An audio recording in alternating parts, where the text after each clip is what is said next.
Ja, der ist sehr gut. Einen wunderschönen guten Abend. Ich habe gerade gesagt, wir schalten als erstes auf den Sam, wie er seinen Rotwein trinkt.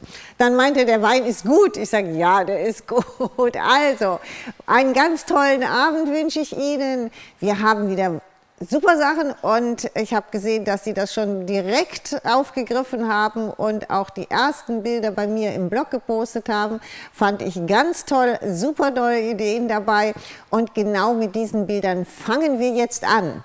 Und zwar, Benny, ja, das ist ein wunderschönes Layout, gemacht von Alexandra Winter mit den braunen Puffy-Paste, oder wie nennen wir die überhaupt? Plus Expand Paste, also wir machen sie ja für mich jetzt mit der Expand Paste und dann hat sie noch ein bisschen oben drüber weiß gemacht, also diese Trockenpinseltechnik oben drüber, sieht fantastisch aus. Wenn Sie bei uns in den Blog reingehen, unter dem Bottom mitmachen, sehen Sie auch noch die ganzen anderen Bilder, weil sie hat ja immer mehrere, also die meisten unserer Kunden tun mehrere Bilder hochladen, wo man das auch noch aus einem anderen Winkel besser sehen kann. Also da können Sie sich das angucken und ganz, ganz viele Ideen holen. Weiter geht es. Ja, Anja Teubel hat auch wieder fantastische Sachen gebastelt. Mir gefällt natürlich unheimlich gut unten diese Rahmenmold. Genau, dass sie da auch noch ein paar Perlen reingesetzt hat. Das sieht einfach toll aus, auch mit dem passenden Spruch dazu. Einfach wunderbar. Dann geht's weiter. Genau, jetzt kommen schon die ersten Kugeln und die ersten Zapfen. Und das ist von Edwin Ruther und super schön gemacht. Ich glaube, vor einem tollen Balkon. Ja, es ist bestimmt sein Zuhause, oder? Ja, er hat immer die tollsten Bilder im Hintergrund. Nein, sieht fantastisch aus, ist also genauso gebastelt wie unsere Sachen und auch die Zapfen super, super toll. Ja, das finde ich auch extrem schön. Ich glaube, die Rose ist von Hand gemacht. Wir haben das mal gemacht. Es ist lange her, wo ich mal gezeigt habe, wie man das mit Hati, glaube ich, macht. Also auch hier die Rose, glaube ich, selbst gemacht. Und dann außenrum sind, glaube ich, die Blätter von der Hortensienmold und dann mit anderen Molds noch kombiniert. Super schön gemacht.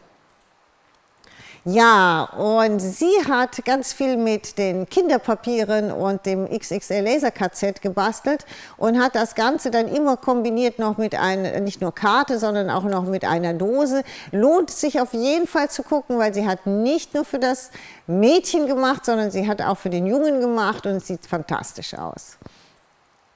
Ja, das finde ich ganz traumhaft schön von Ines Schubert.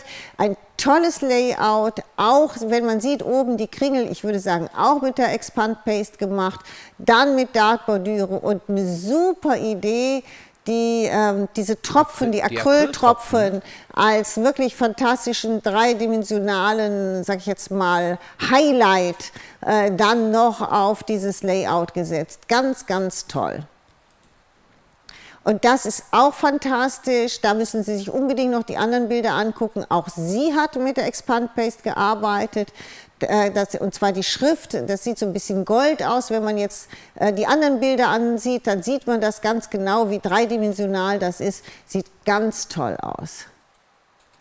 Auch das finde ich schön, weil das auch mal so klein, fein, ich liebe ja diese kleinen Dinge, nur mit dieser einen Vasenmold drauf, super, super toll und dann so diesem perfekten Krakelierlack.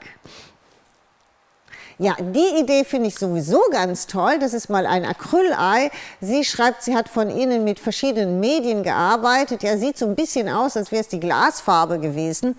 Eine super Idee. Ich bin jetzt die ganze Zeit am Überlegen, das sehe natürlich sensationell aus, wenn da jetzt eine Lichterkette drin wäre. Also ich bin mal überlegen, ich werde, glaube ich, sowas in der Richtung mal nachmachen, dass man dann noch so eine Lichterkette da rein tun kann. Oder vielleicht, dass man es nur halb macht und ein Teelicht reinsetzt. Das müsste eigentlich auch toll aussehen. Aber so dieses komplette sieht fantastisch aus, super Idee. Sehr, sehr schön. Ja, das ist, jetzt sage ich jetzt mal, das sind Hexen, das ist jetzt mal zur Walpurgisnacht, aber die Idee eines Buches, das heißt, sie hat ein Buch hier genommen und hat das Buch halt ausgeschnitten und damit reingearbeitet. Eine tolle Idee und immer extrem dekorativ. Ja, und wir kennen sie ja, sie macht das immer alles so extrem distingué, also so zurückhaltend. Ganz fein, ganz sauber, ganz zurückhaltend. Fantastisch, einfach nur ein Traum. Auch so perfekt diese Blätter aufgesetzt. Einfach nur ein Traum und lohnt sich auch, sie hat wieder ganz viel hochgeladen, lohnt sich unbedingt zu gucken und sie hat das jetzt einfach mal weiß gemacht mit Walnusslasur drauf. Super Idee, ganz aber sehr fein. Wenig Lasur, ne? Und also sehr wenig Lasur, also nur. Ja, ganz wenig. Aber ich finde, das ist natürlich auch perfekt geeignet für eine Deko für innen. Also wir haben ja jetzt so ein bisschen den Wert auf außen gelegt, aber gerade diese Sachen sind ja so eine tolle Deko für innen auf ein Sideboard, wenn man das so kombiniert. Und je nachdem, wie man eingerichtet ist, kann man sich das natürlich farblich absolut passend machen. Sagen wir mal so, man könnte das auch, wenn man wollte, in schwarz hochglänzend machen, wenn man je nachdem, was für ein Sideboard man hat. Oder in Gold oder frag mich nicht was. Einfach diese Art ist einfach traumhaft schön aus. Und das gilt auch für die Kugeln. Auch die kann man sich ja in allen Farben machen, für innen alles passend und hat immer die fantastischsten Dekogegenstände. Ja, da kommt dieser Traubenspiegel mit Dekoupagepapier dahinter, mit allen Variationen von Schablonen gearbeitet und ich würde mal behaupten, das ist die Deluxe-Paste dahinter, aber ich bin jetzt nicht ganz sicher, ob sie das gemacht hat. Sieht auf jeden Fall fantastisch aus. Ganz, ganz herzlichen Dank, dass Sie das hochgeladen haben, das Bild. Sieht ganz toll aus. Ja, und das finde ich auch toll. Sie hat direkt beides, das ist also so ein altes Schränkchen. Hat sie, da gibt es auch noch mehr Bilder bei uns auf dem Blog. Halt einfach das ganz schön sauber gemacht. Oben hat sie noch Wassertransfers drauf und dann noch diesen passenden Spiegel dazu. Sieht super aus. Und auch mal, das ist zwar noch ein bisschen das Osterpapier, aber ich finde schon, dass man das eigentlich das ganze Jahr stehen lassen kann. Und sie hat jetzt mehr oder weniger den Außenrand alles mit den kleinen Blümchen von der Mold gemacht. Sieht auch sensationell aus. So, das war's. Ich hätte die erste Frage, und zwar zu einer Mold, zu der Gänsemold. Ja. Wenn man die auf eine Blechwanne festkleben möchte, mit welchem Kleber und wie mache ich das Ganze wetterfest? Oh, okay, das sind ja schon verschiedene Dinge. Also grundsätzlich, wenn jetzt Sie das aus Resin ausgegossen haben, ist das schon wetterfest. Resin ist wetterfest, also da müssen Sie nicht viel machen. Wenn Sie das Ganze jetzt natürlich anmalen, dann würde ich den Solvent-Lack nehmen, also entweder, ich habe sie hier, entweder den matten, ich mache es jetzt mal so, dass man das sieht, es gibt den matten und es gibt den glänzend, je nachdem, was Sie haben wollen. Genau hier haben wir den matten Lack eingeblendet mit der Artikelnummer und wenn Sie es lieber hochglänzend haben wollen, den gibt es auch in hochglänzend. Das sind die sogenannten auf Lösungsmittelbasis Lacke und die sind wetterfest. Also damit dann lackieren, so, dann das Aufbringen auf die Blechwanne. Ist jetzt natürlich die Frage, ist die Blechwanne angemalt, ist sie nicht angemalt, ist sie Natur geblieben, ist sie gewachst oder sonst irgendwas. Also grundsätzlich würde ich auf eine Blechwanne entweder wirklich mit dem UV-Kleber aufkleben oder mit Heavy Body Gel. Das sind so diese zwei Alternativen. 3D war nicht? 3D Varnish? Ja, ist ja wie Heavy Body Gel. Okay. 3D Varnish und Heavy Body Gel ist eigentlich das Gleiche. Das einzige 3D Varnish ist ein bisschen dünnflüssiger wie jetzt Heavy Body Gel. Aber von dem, was da innen drin ist, ist es das Gleiche. Dementsprechend in dieser Richtung würde ich das machen. Aber es liegt ein bisschen daran, was auch auf dieser Zinkwanne ist. Ist die Zinkwanne angemalt? Ja, die Zinkwanne ist angemalt. Ja, dann müsste diese Zinkwanne auch noch, entweder ist sie schon mit einem wetterfesten Lack angemalt, dann hat man natürlich die wenigsten Probleme, weil dann würde ich es auf jeden Fall mit UV-Resin. Sonst kann es sein, dass es an diesem Lack klebt oder an dieser Farbe klebt und mit der Farbe dann wieder runtergeht, gell, so auf die Art. Gell. Also ich würde es, wenn es angemalt ist, würde ich Wenn Sie wetterfeste Farbe haben oder wenn Sie wetterfesten Lack drüber haben, dann ist es egal. Machen Sie es mit UV-Resin, da sind Sie 100% sicher. Aber wenn das jetzt nicht, sage ich jetzt mal, bei Schnee und allem draußen stehen will, dann reicht auch Heavy Body Gel. Also wenn es nur auf dem Balkon ist oder so und mal Regen drauf kommt, dann reicht auch Heavy Body Gel. Dann ist das nicht das Ding. Ich hoffe, die Frage ist beantwortet. Also grundsätzlich, die Teile, die wir jetzt gleich zeigen, wir zeigen ja die Sachen, diese Töpfe, das sind ja jetzt genau, das sind ja Plastiktöpfe, die ich da genommen habe. Auf diese Plastiktöpfe habe ich jetzt bei dieser Struktur krakeliert, da habe ich also erst das Krakeliermedium, da habe ich auch keinen Bonding Primer, weil dieses Krakelier, diese Grundierung, die da drunter ist, das ist ja schon eine Grundierung. Bleib mal kurz stehen, sonst kriege ich das nicht so schnell erzählt, Sam, mit der Kamera.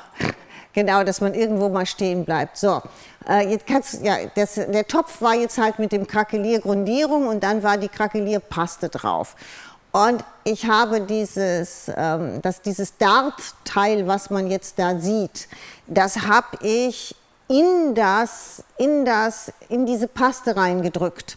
Das heißt, das ist noch nass war, ne? Genau, das ist noch nicht mal extra geklebt worden, sondern das ist in diese Paste reingedrückt, dass sich das ein bisschen mit dieser Paste verbindet. So, jetzt ist das alles ausführlich getrocknet, also das hat wirklich 24 Stunden getrocknet. Dann ist das angemalt worden. Wenn man sich jetzt überlegt, da ist jetzt zuerst Koralle drauf, also Antiking Paint Koralle. Dann ist als zweites Antiking Paint Sienna draufgekommen. Dann ist die Sienna ein bisschen abgewischt worden. Dann haben wir Trockenpinseltechnik gemacht, also mit einfachem weißen Gesso. Und dann habe ich die Lasur. Normalerweise ist die Lasur ja bereits, wie soll man sagen, ist eigentlich schon eine Versiegelung. Dann ist also Lasur Eiche draufgekommen, das wäre schon eigentlich eine Versiegelung. Dann habe ich aber trotzdem nochmal da drauf den matten Solvent, also den matten Lack Solvent gemacht, das heißt den Lösungsmittelbasislack, damit das 100% wirklich wetterfest ist. Und zum Schluss habe ich noch ein bisschen Weiß-Trockenpinseltechnik gemacht. Und jetzt hat es die Tage geregnet und wir haben, weil ich die Töpfe ohne Kunststoff, wie soll man sagen, also ich habe die direkt da reingetan in diesen Kunststofftopf. Und das war draußen und da ist gar nichts passiert, also überhaupt nichts, obwohl wir hier richtig Gewitter hatten und es alles patschnass wurde. Die sind genauso geblieben, wie sie waren. Ich bin jetzt nicht 100% sicher, dass sie jetzt auch wirklich, sage ich jetzt mal, minus 20 Grad Frost aushalten würden, wenn es dann wieder warm würde.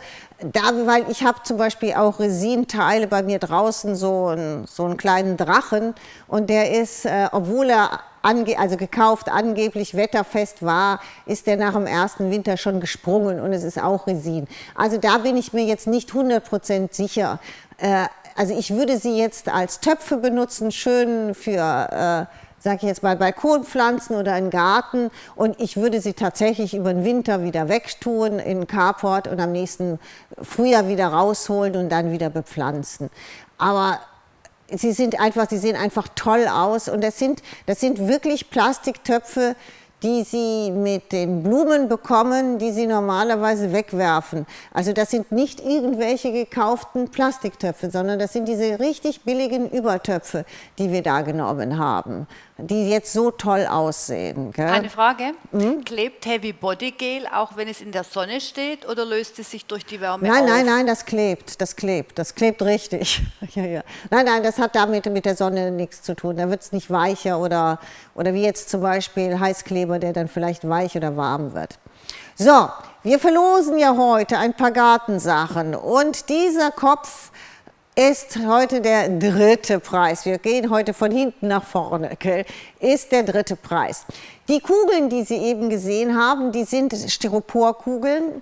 Die sind mit der Strukturpaste gemacht worden und auch hier sind diese Dartformen direkt in diese feuchte Strukturpaste, also vorher warm gemacht, reingedrückt worden. Die sind auch nicht extra geklebt. Das hat diesen Vorteil, dass sie so ein bisschen mehr aussehen, als wäre das so integriert, als wäre das so in einem gemacht, wenn man es nicht hinterher draufklebt. So, und da gibt es natürlich verschiedene Möglichkeiten. Sie haben ja jetzt schon die Möglichkeit gesehen, dass man krakelieren kann, also mit dem Krakelierputz. Das ist jetzt die Möglichkeit, dass man es mit Strukturputz machen kann. Man kann es aber auch mit Fiber Paste machen, hat auch eine tolle Struktur. Und man kann, wenn man es möchte, wenn man es ein bisschen glatter haben will, kann man auch ganz einfach das nehmen und die Styroporkugel überziehen. Und mit das haben wir jetzt zum Beispiel diesen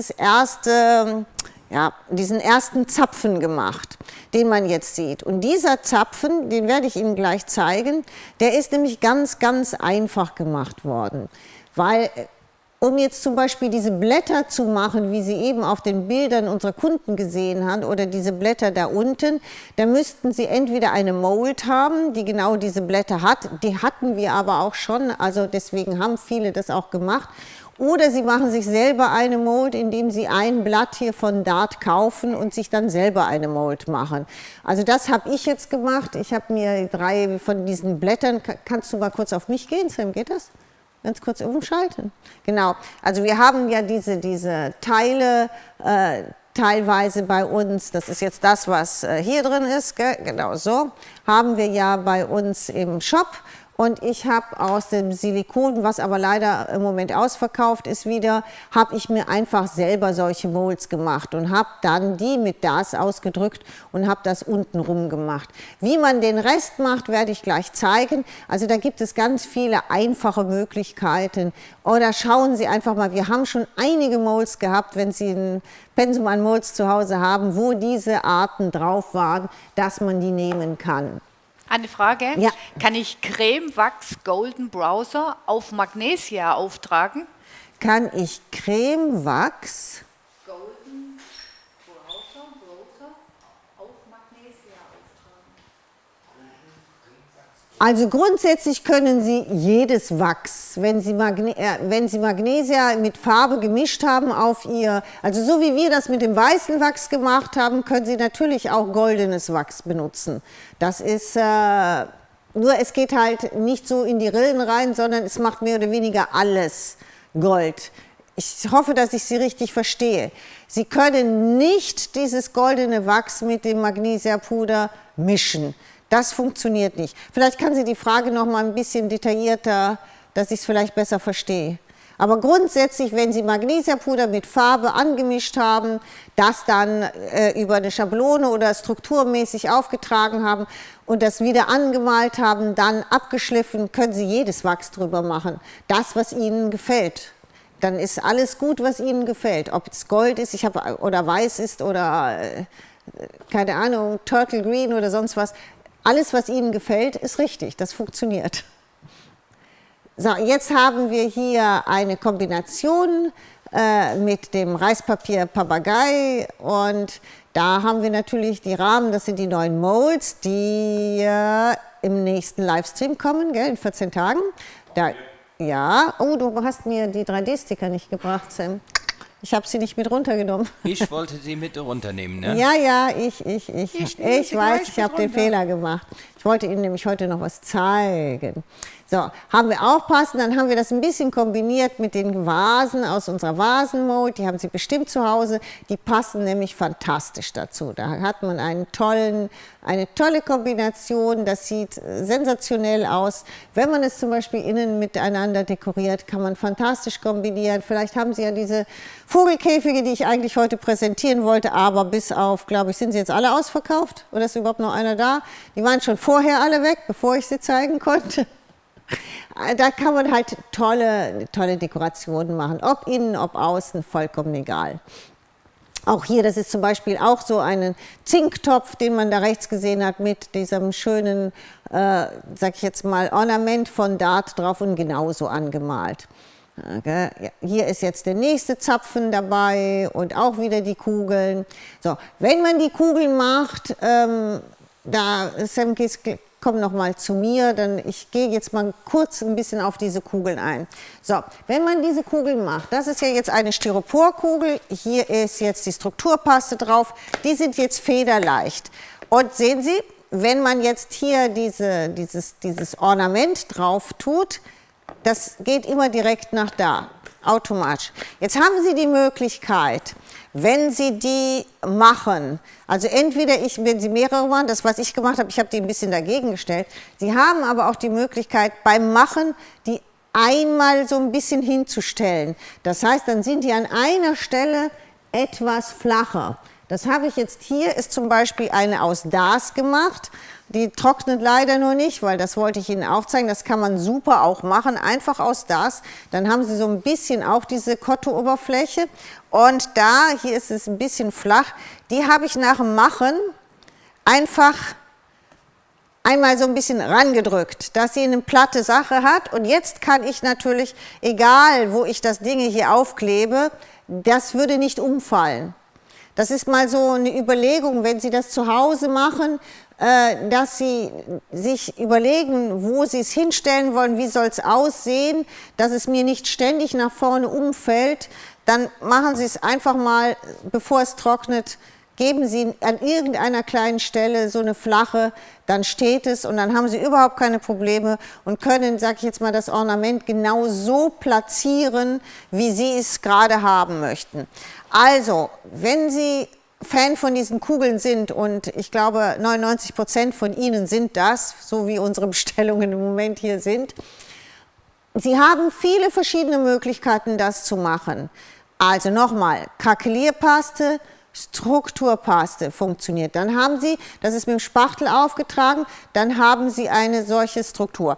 Auch so eine Struktur haben Sie mit der Fiber Paste. Die habe ich jetzt gerade hier gemacht. Ich wollte Ihnen eigentlich noch eine weitere Möglichkeit zeigen, aber die ist noch nicht trocken, weil man die Fiber Paste ja auch auftragen kann und dann hauchdünn wie ein Papier von der Folie runternehmen kann und sonst was. Aber wenn Sie jetzt hier mal, können das Hämmer nah hingehen, die hat auch so eine tolle Struktur. Also auch mit Fiber Paste, sehen Sie, weil die hat auch so kleine Fäden drin, können Sie auch tolle Strukturen machen. Es ist nicht so grob, nicht so grob wie die Strukturpaste, deswegen heißt sie ja Strukturpaste. Ist so ein Mittelding, ist nicht so glatt und nicht so, also es ist immer das, was man gerade will. Aber hier ist trotzdem Struktur genug, um jetzt zum Beispiel diese Effekte auch bei der Trockenpinseltechnik oder so herauszubringen. Gell? Also das wären diese verschiedenen Möglichkeiten. Fiber Paste und Strukturpaste sind leicht, also dann die Kugel ist ganz leicht. Das hat ein gewisses Eigengewicht. Das kennen Sie schon, wenn Sie das nach Hause kriegen. Gell? Also das kann ich nochmal zeigen. Das ist wenn Sie es damit machen. Und wenn, ja, hast du was dagegen, wenn ich jetzt ganz gerade mal auch das zeige? Dann gehen wir weiter, weil ich glaube, dann haben wir ein bisschen diese Verbindung. Gell? So, wenn Sie jetzt zum Beispiel, ist nur ein kleiner Tipp, wenn Sie jetzt solche Kugeln überziehen wollen oder jetzt zum Beispiel so einen Zapfen machen wollen, dann mache ich, aber jetzt muss ich mir Handschuhe anziehen, weil dieses DAS klebt dann immer derart an diesen Fingern, dass man dann nachher das Papierset voll mit diesem Zeug hat. Ich zeige. Also, entweder nehmen Sie so eine Backunterlage oder ein Back, weil da lässt sich das am besten machen. Ich nehme dann dieses DAS und rolle das im Grunde genommen soll ich das doch hier mal aufschneiden, um besser dran zu kommen? So. Und ich habe jetzt hier ein Holzbrett. Holzbretter eignen sich auch immer gut, wenn man da noch nicht zu viel drauf gemacht hat. Außerdem kann man das auch mal ein bisschen ölen. Wenn man fürs Basteln so ein Holzbrett hat, dann bleibt das nicht so dran hängen. Ich arbeite eigentlich ganz gern auf so einem Holzbrett. Das heißt, ich knete das ein bisschen und dann rolle ich das, wie wenn ich einen Teig hätte, rolle ich das halt einfach aus. Und da kann man, ich mache immer so von allen Seiten. So, und wenn ich jetzt dieses Styroporei oder die Kugel überziehe, muss ich nicht unbedingt, wenn ich es also komplett überziehen, nicht unbedingt noch mit Kleber arbeiten. Wenn ich jetzt so ein Motiv reinmachen will, brauche ich eine gewisse Dicke. Sie sehen, dass ich das jetzt hier nicht ganz besonders dünn gemacht habe, sondern ich brauche eine gewisse Dicke. Also was mache ich? Das Ei ist auch nicht zugeklebt, kann man, muss aber nicht. Und jetzt schlage ich das einfach hier mal so ein, schlage das hier so drüber, alles. Und jetzt kann ich das ein bisschen hier so lang rollen, dieses Ei. Und bei diesem langen Rollen, was ich hier mache, verschiebe ich mir dieses Darts mehr oder weniger perfekt um das Ei rum. Wenn Sie das jetzt sehen, geht das hier immer weiter zu, gell? Weil ob ich das jetzt auswalge oder ob ich dieses Ei hier über dieses Holzbrett drehe, ist ja im Grunde genommen das Gleiche. Sie sehen, dass ich jetzt immer mehr hier, eben hatte ich noch eine riesige Lücke. Ich kann das auch jetzt noch ein bisschen hier so zumachen, von Hand.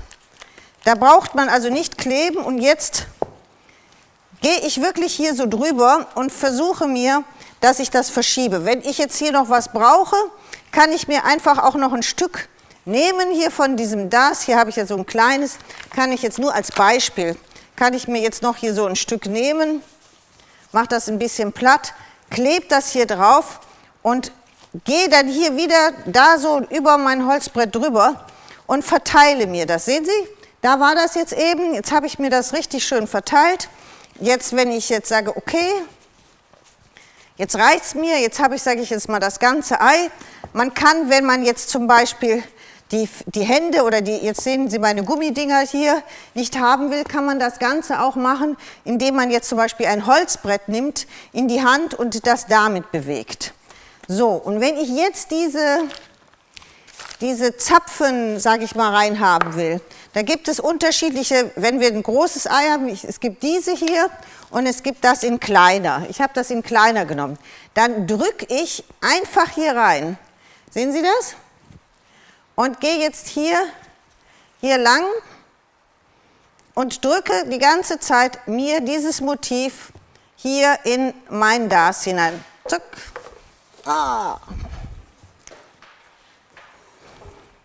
Und jetzt gehe ich wieder hier runter und mache das im Grunde genommen. Ich mache nichts anderes, als dass ich mir mein Motiv, jetzt kann man das sehen, gell? Mein Motiv da rein drücke und das sieht dann zum Schluss so aus. Ist eine relativ einfache Möglichkeit. Sie brauchen nur eine gewisse Dicke. Sie brauchen nicht kleben, weil dann kann sich das noch schön verschieben. Drücken das Muster rein wie hier.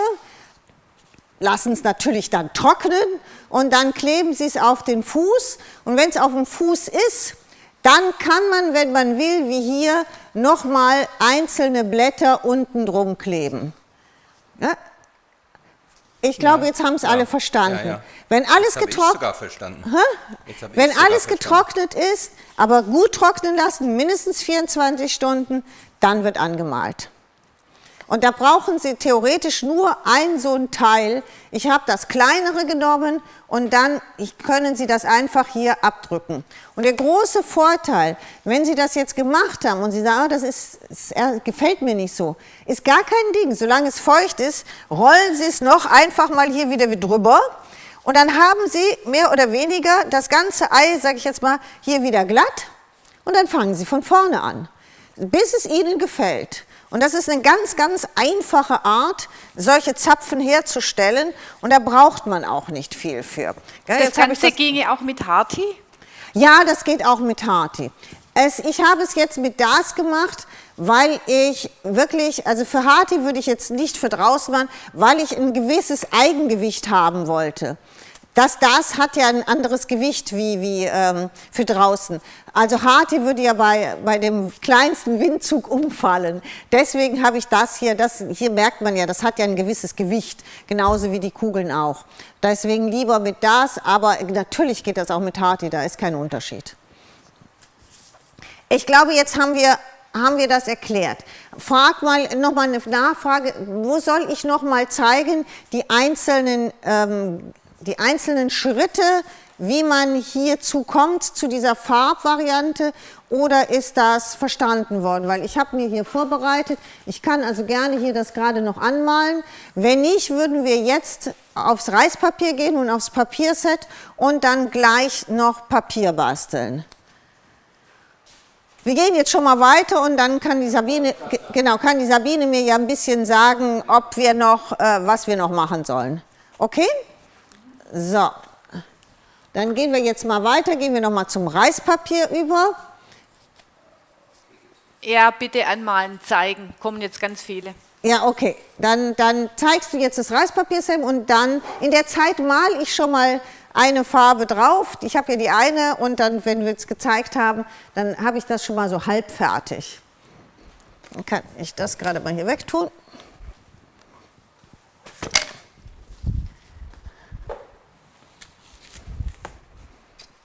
Ja, das ist jetzt das Reispapier Papagei, was wirklich sehr vintage ist. Ich finde es ganz, ganz toll, halt mit den Schriften und mit diesen alten Vasen. Und ich glaube, da werde ich später noch jede Menge von Ihnen sehen, weil Sie das ja sehr gerne haben, mit diesen ganzen Gartenmotiven. Wenn man da eine Shadowbox macht und dann halt einen kleinen Vogelkäfig oder so etwas davor setzt mit Säulen, da kann man jede Menge machen. Also das sieht toll aus. So, oben gibt es jetzt noch mehr, das kennen Sie ja, das ist das mit den Schablonen vom letzten Mal. Und da sind die Antiking Paints benutzt worden und als dieses Grau-Grün, was da oben drüber ist, das ist die Farbe Schlamm. Das ist also Schlammbraun nennt sich das. Und links und rechts diese zwei, keine Zapfen, aber die sind für Garten, die sind aus Metall. Und dann gibt es rechts noch eine kleine Vase dazu, ebenfalls, genau. Diese 3 Teile sind jetzt der zweite Preis, den es heute gibt. Die sind natürlich wetterfest, die können Sie draußen an. Also bei mir sind sie nach, keine Ahnung, nach ein paar Jahren dann doch irgendwann gerostet. Aber die sind für den Garten gedacht, sind natürlich genauso schön für innen, sind aber so antik und passen natürlich sensationell zu diesem Papierset Papagei. Wie auch jetzt zum Beispiel diese Pflanztöpfe, die wir halt in den Farben auch wieder passend gemacht haben. Das sind die Pflanztöpfe, die wir in 3 Farben, glaube ich, haben. 2 Farben, genau. Da gibt es aber noch den Mann, der ist auch noch in einer anderen Farbe, das sind die Dame. Und, der Mann ist schon ausverkauft. Der Mann ist ausverkauft? Ja, der Mann war sehr gefragt. Nee, glaube ich nicht. So, und dann, die sind halt ebenfalls genauso angemalt wie ich jetzt, bevor wir aufs Papierset gehen, gestern, zeige ich das jetzt. Gehen wir jetzt hier ja, auf wir die... haben noch einen Tisch, die zeigen wir zuerst. Ja, den Tisch mit dem ersten Preis, genau. Sie haben es sehr eilig heute, Frau Seemann. Nee, ich habe es gar nicht eilig. Sehr eilig. Nein. So, und da steht eine Riesenvase im Hintergrund, die ist aus Resin und sieht ganz toll aus. Gleich machen wir zum Schluss mal die Layouts vorne weg und das ist der erste Preis, der dahinter steht. Heute. Und davor haben wir dann wieder das Reispapier und das Layout. Links kennen Sie inzwischen auch. Das ist mit dem Expand Paste gemacht. Und hier sehen Sie natürlich unsere tollen, ja, diese Anhänger. Die haben es mir ja richtig angetan. Die werde ich Ihnen auch gleich mal ausführlich zeigen. Da kann man so tolle Sachen machen und die haben wir ja auch in allen möglichen Variationen, ob mit Federn, ob mit irgendwelchen Bänderresten, auch wenn man so Journaling macht oder Bücher macht, da kann man 3, 4 hinten dranhängen und alle Reste, die man an Bänder oder Kordel hat, kann man damit verarbeiten und es sieht einfach toll aus. Also da bin ich ein Riesenfan von und wir haben auch so diese verschiedenen Größen, den dick und den dünnen, den kleiner, sehen einfach toll aus. Also zurück zu den Kugeln. Wenn alles richtig getrocknet ist, dann malen Sie als erstes diese Antiking Paint Koralle an. Und dann kommt als zweites die Antiking Paint Sienna. Das ist die dunklere. So, und Antiking Paint kennen Sie ja, dass wir die immer auftragen. Also ich mache es jetzt nicht komplett, sondern ich mache es jetzt so, dass ich das hier noch festhalten kann. Dass man sie aufträgt und dass man sie auch wieder abwischt. Und das machen wir jetzt auch. Und wenn Sie gerne, sage ich jetzt mal, draußen basteln, ich habe das alles draußen gemacht, das ist ein Riesenvorteil, wenn Sie das an der Sonne machen, weil dann haben Sie das alles ganz, ganz schnell trocken und Sie können super arbeiten. Es ist genauso wie mit dem Krakelierlack, der ist auch perfekt zum draußen basteln. Es gibt so ein paar Sachen, also Papier basteln tue ich nicht gerne draußen, weil das fliegt zu schnell weg. Aber alle diese Mixed-Media-Sachen, die liebe ich im Freien zu basteln bei schönem Wetter, weil sie alle viel schneller trocknen. Man hat viel weniger Arbeit damit. So, was machen Sie? Sie nehmen jetzt ein Tuch und wischen hier oben wieder weg.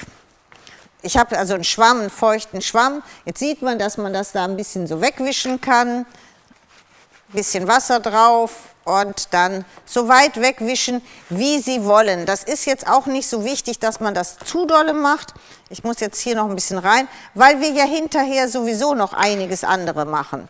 Ja, so, und jetzt gehe ich hier noch mal so ein bisschen drüber. Ich kann hier auch noch mal ein bisschen mehr Wasser drauf tun. Und dann kriegt man direkt noch ein bisschen, wie man sieht, noch ein bisschen runter.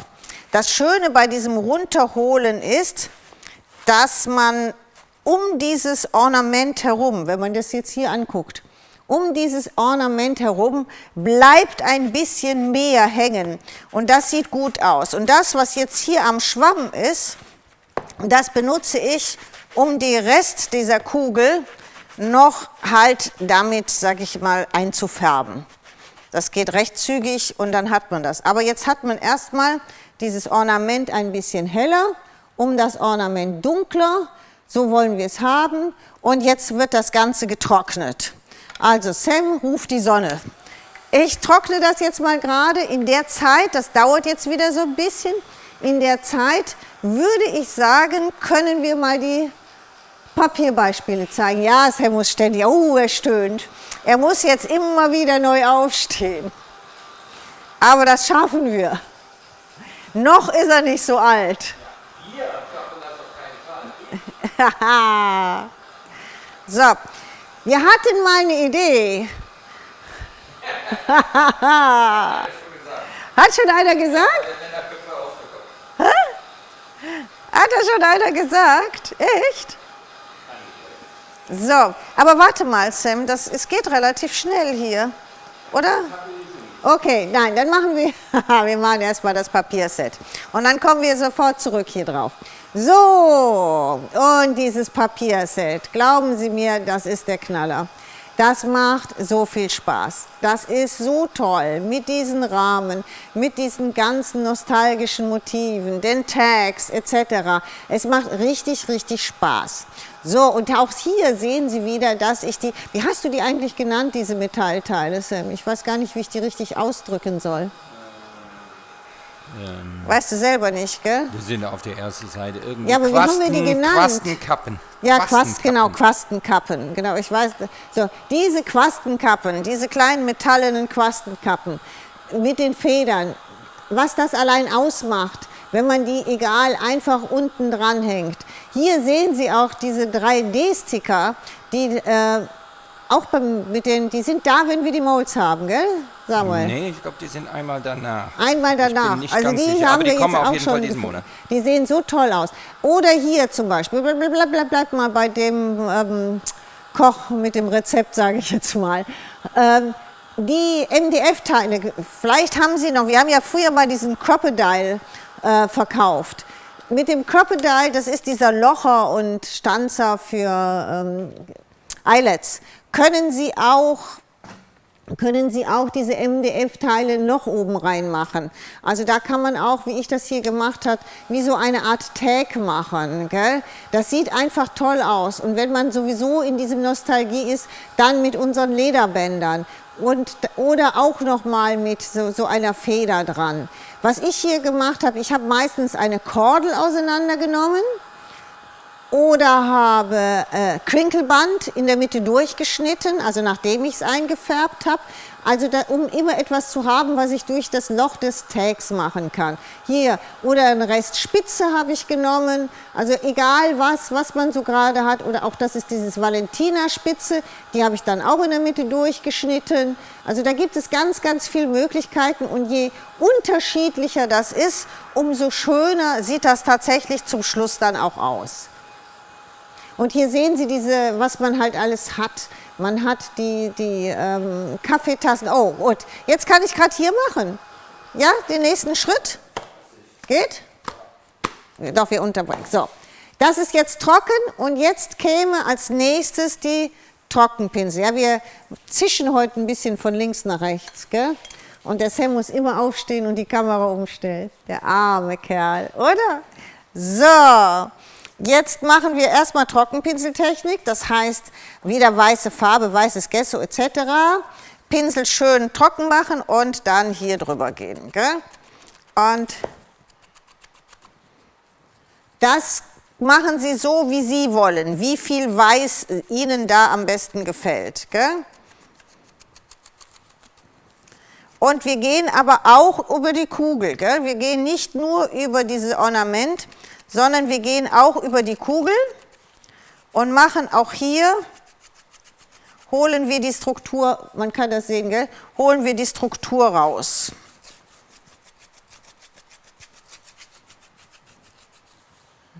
Doch, man kann es sehen. Ich sehe es hier in meinem, sagt man dann, Monitor nicht so gut, aber ich glaube, Sie können das sehen. Auch jetzt hier wieder, gell? Je mehr Sie da drüber gehen, umso mehr kriegen Sie diese Struktur raus. So, jetzt gehen wir über diese ganze Kugel drüber, bis man das alles hat. Und hier ist es jetzt auch nicht so wichtig, dass man jetzt zu viel Weiß macht, aber dieses Weiß wird gleich, wenn wir die Lasur Eiche drüber machen, wird dieses Weiß ja ein bisschen bräunlich. Und das ist eigentlich das Schöne daran, dass man dann nochmal zwei verschiedene Farben hat, dass das alles nicht zu sauber, zu ordentlich aussieht. Ich muss mal noch ein bisschen, für mich ein bisschen mehr Weiß oben drauf tun. Wir gehen ja hinterher nochmal mit Weiß drüber, aber hier muss ich gerade mal noch ein bisschen mehr machen. So, jetzt glaube ich, genau, so, das reicht.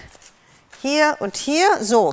Das nächste kommt jetzt, ist diese Lasur Eiche. Nicht viel, muss ich direkt sagen, ich mache nicht viel drüber. Ich mache nur, dass es diesen Grün, diese Eiche ist so, kann man glaube ich ziemlich gut sehen, das ist so ein grünbraun. Gegenüber Walnuss, Walnuss ist ja ein richtiges, ja, gelbbraun, sage ich jetzt mal, dunkles Gelb, aber das hat diesen Grünstich. Das hat genau, sage ich jetzt mal, diesen Grünstich, wie man auch hier in diesen Karten hat. Gell? Das ist genau dieses gleiche Grün, was auch in dem Reispapier ist. So, und, aber jetzt, nee, der ist mir nicht sauber genug, so. Und das trage ich jetzt auf, aber wirklich, wie man sieht hier, nicht sehr dick. Gell? Ich mache das hier so überall so ein bisschen. Ich wische das auch jetzt gleich relativ zügig wieder ab, dass sich das wirklich nur auch wieder in diesen Vertiefungen hängen bleibt. Gehe dann auch nochmal mit Wasser drüber. Also da braucht man nicht viel, das sage ich direkt. Aber wenn man es nicht hat, fällt es auch auf, also negativ auf. Und das ist halt dieser Unterschied, weil dann sieht das andere einfach nur so angemalt aus, ohne diesen Alterseffekt zu haben. Und das hat jetzt hier so einen schönen, jetzt kann man es glaube ich auch sehr toll sehen, das hat jetzt diesen schönen Alterseffekt hier überall. Okay? So, jetzt mache ich gerade den Rest der Kugel und wir können in der Zwischenzeit da jetzt wieder die Karten weitergehen und dann zeige ich, wie es weitergeht. Okay? Sam. Unser Samuel, meine Güte hier, du bist ein Jungspund, ein Jungspund. Ha? Ist doch wirklich nicht alt. Ha. Eine Frage. Ja. Könnte man auch zeigen, wie die Blumentöpfe gemacht werden? Das ist theoretisch genau das Gleiche. Das heißt, wenn Sie diese Blumentöpfe, ob Sie jetzt eine Styroporkugel anmalen oder ob Sie jetzt einen Blumentopf anmalen, das ist also genau das ist das Gleiche, was ich jetzt gemacht habe, halt einfach nur auf dem Blumentopf. Da ist kein Unterschied, ob man das jetzt mit Krakelierpaste macht oder ob man da jetzt Fiber Paste drunter hat, ist eigentlich egal. Und die Farbzusammenstellung ist identisch. Und kommt über die Töpfe auch Hardtee oder das? Nein, nein. Also ich habe jetzt bei den Töpfen, wie hier, Strukturpaste bzw. Krakelierpaste benutzt. Und wenn Sie Krakelierpaste benutzen, dann mit der Grundierung da unten drunter. Und sonst ist aber die Farbzusammenstellung, also Antikfarbe Korall als erstes, dann die Antikfarbe Sienna als zweites, hatten wir ja jetzt hier. Dann haben wir hier die Trockenpinseltechnik in Weiß gehabt und oben drüber dann die Eiche. Das ist alles identisch. So, und jetzt sind wir wieder bei dem Papierset. Und hier sehen Sie das nächste Layout, mal mit dem Schwerpunkt Musik, mit dem tollen Notenständer, dann auch die gelaserten Elemente, da sind ja die Rahmen. Ich zeige nachher das Papierset, da sind einfach tolle Motive dabei. Es ist wirklich nostalgisch, aber sowas von edel. Auch hier zum Beispiel, da haben wir den Koch wieder. Der Hund sitzt unten, guckt ihn an. Man hat so viele Möglichkeiten, ob Sie jetzt Karten machen, ob Sie Layouts machen, ob Sie Shadowboxen machen, Journaling. Das ist wirklich ein Papierset und ein Lasercuts, die man immer benutzen kann, egal für was, weil es auch diese tollen Collagen sind, weil es halt auch dieses, wie soll ich sagen, das ist eine Farbzusammenstellung, die immer passt, die Sie mit fast allem kombinieren können. Das ist einfach ein Traum. So, das ist noch nicht ganz trocken hier. Normalerweise würde ich jetzt, und das spare ich mir, weil der Solventlack dauert lang zum Trocknen. Jetzt haben wir ja die Lasur drauf, die ist jetzt noch nicht ganz trocken, ist aber nicht schlimm. Ich kann trotzdem jetzt nochmal, ich gehe jetzt nochmal ein bisschen als Trockenpinseltechnik drüber, weil wir haben jetzt sehen Sie, einen leichten Seidenmattglanz, was hier innen so nass, das ist wirklich noch nicht getrocknet, aber das trocknet halt noch fest. Jetzt würden Sie, wenn das getrocknet ist, würden Sie das Ganze einmal, ich mache es immer mit dem Matt, der ist nicht wirklich 100% matt, das hat man ja gesehen, da kommt ein bisschen der Glanz immer noch. Einmal mit dem Mattlack, wenn Sie es wirklich draußen im Regen stehen lassen wollen. Wenn das reinkommt oder im Balkon oder sonst wo ist, brauchen Sie den Lack nicht. Dann reicht das Lasurgel als Versiegelung voll und ganz. Ich habe nur den Lack sicherheitshalber genommen, wenn man wirklich sagt, okay, das bleibt jetzt draußen im Regen stehen oder sonst etwas. So. Und jetzt machen Sie ganz einfach nochmal ein bisschen, nicht viel, ein bisschen von dem Weiß drüber, um nochmal ein bisschen diese Struktur hier rauszuholen. Weil das, was wir ja eben davor gemacht haben, das haben wir ja jetzt leicht braun gemacht. Gell? Und deswegen, jetzt gehen wir nochmal mit ein bisschen Weiß drüber, nicht viel, nur ein bisschen und dann haben Sie es schon. Und so ist das schon fertig. Und es ist so schön oder so fertig, wie Sie es haben wollen. Wenn Sie sagen, das ist mir nicht genug Weiß, ich will hier noch viel mehr Weiß haben, also ich will das noch viel stärker hervorheben, Moment, der Pinsel muss trotzdem trocken sein, dann sehen Sie, wie ich das jetzt mache, dann können Sie das natürlich machen. Gell? Sie können sagen, oh, ich möchte das so stark haben. Gell? Das kann jeder machen, wie er will. An irgendwelchen Stellen noch viel stärker, auch hier kann man das ja viel stärker noch weiß machen. Sehen Sie da? Jeder macht das, wie es ihm gefällt. Entweder machen Sie ganz wenig Trockenpinseltechnik, oder Sie machen es stärker, dann sieht es noch ein bisschen mehr nach Kotto aus, nach altem Kotto. So, aber jetzt ist sie fertig. Und das ist genau das Gleiche, machen Sie auf den Töpfen. Gleiche Reihenfolge, alles identisch. Okay? Eine Frage Ja. zur Struktur. Wurde Ja. die reingeklopft oder ergab sich die beim Kneten? Ich denke, die Also, diese Struktur hier, komm noch mal, Sam. Nein, das ist gut, Benny. Okay, also noch einmal.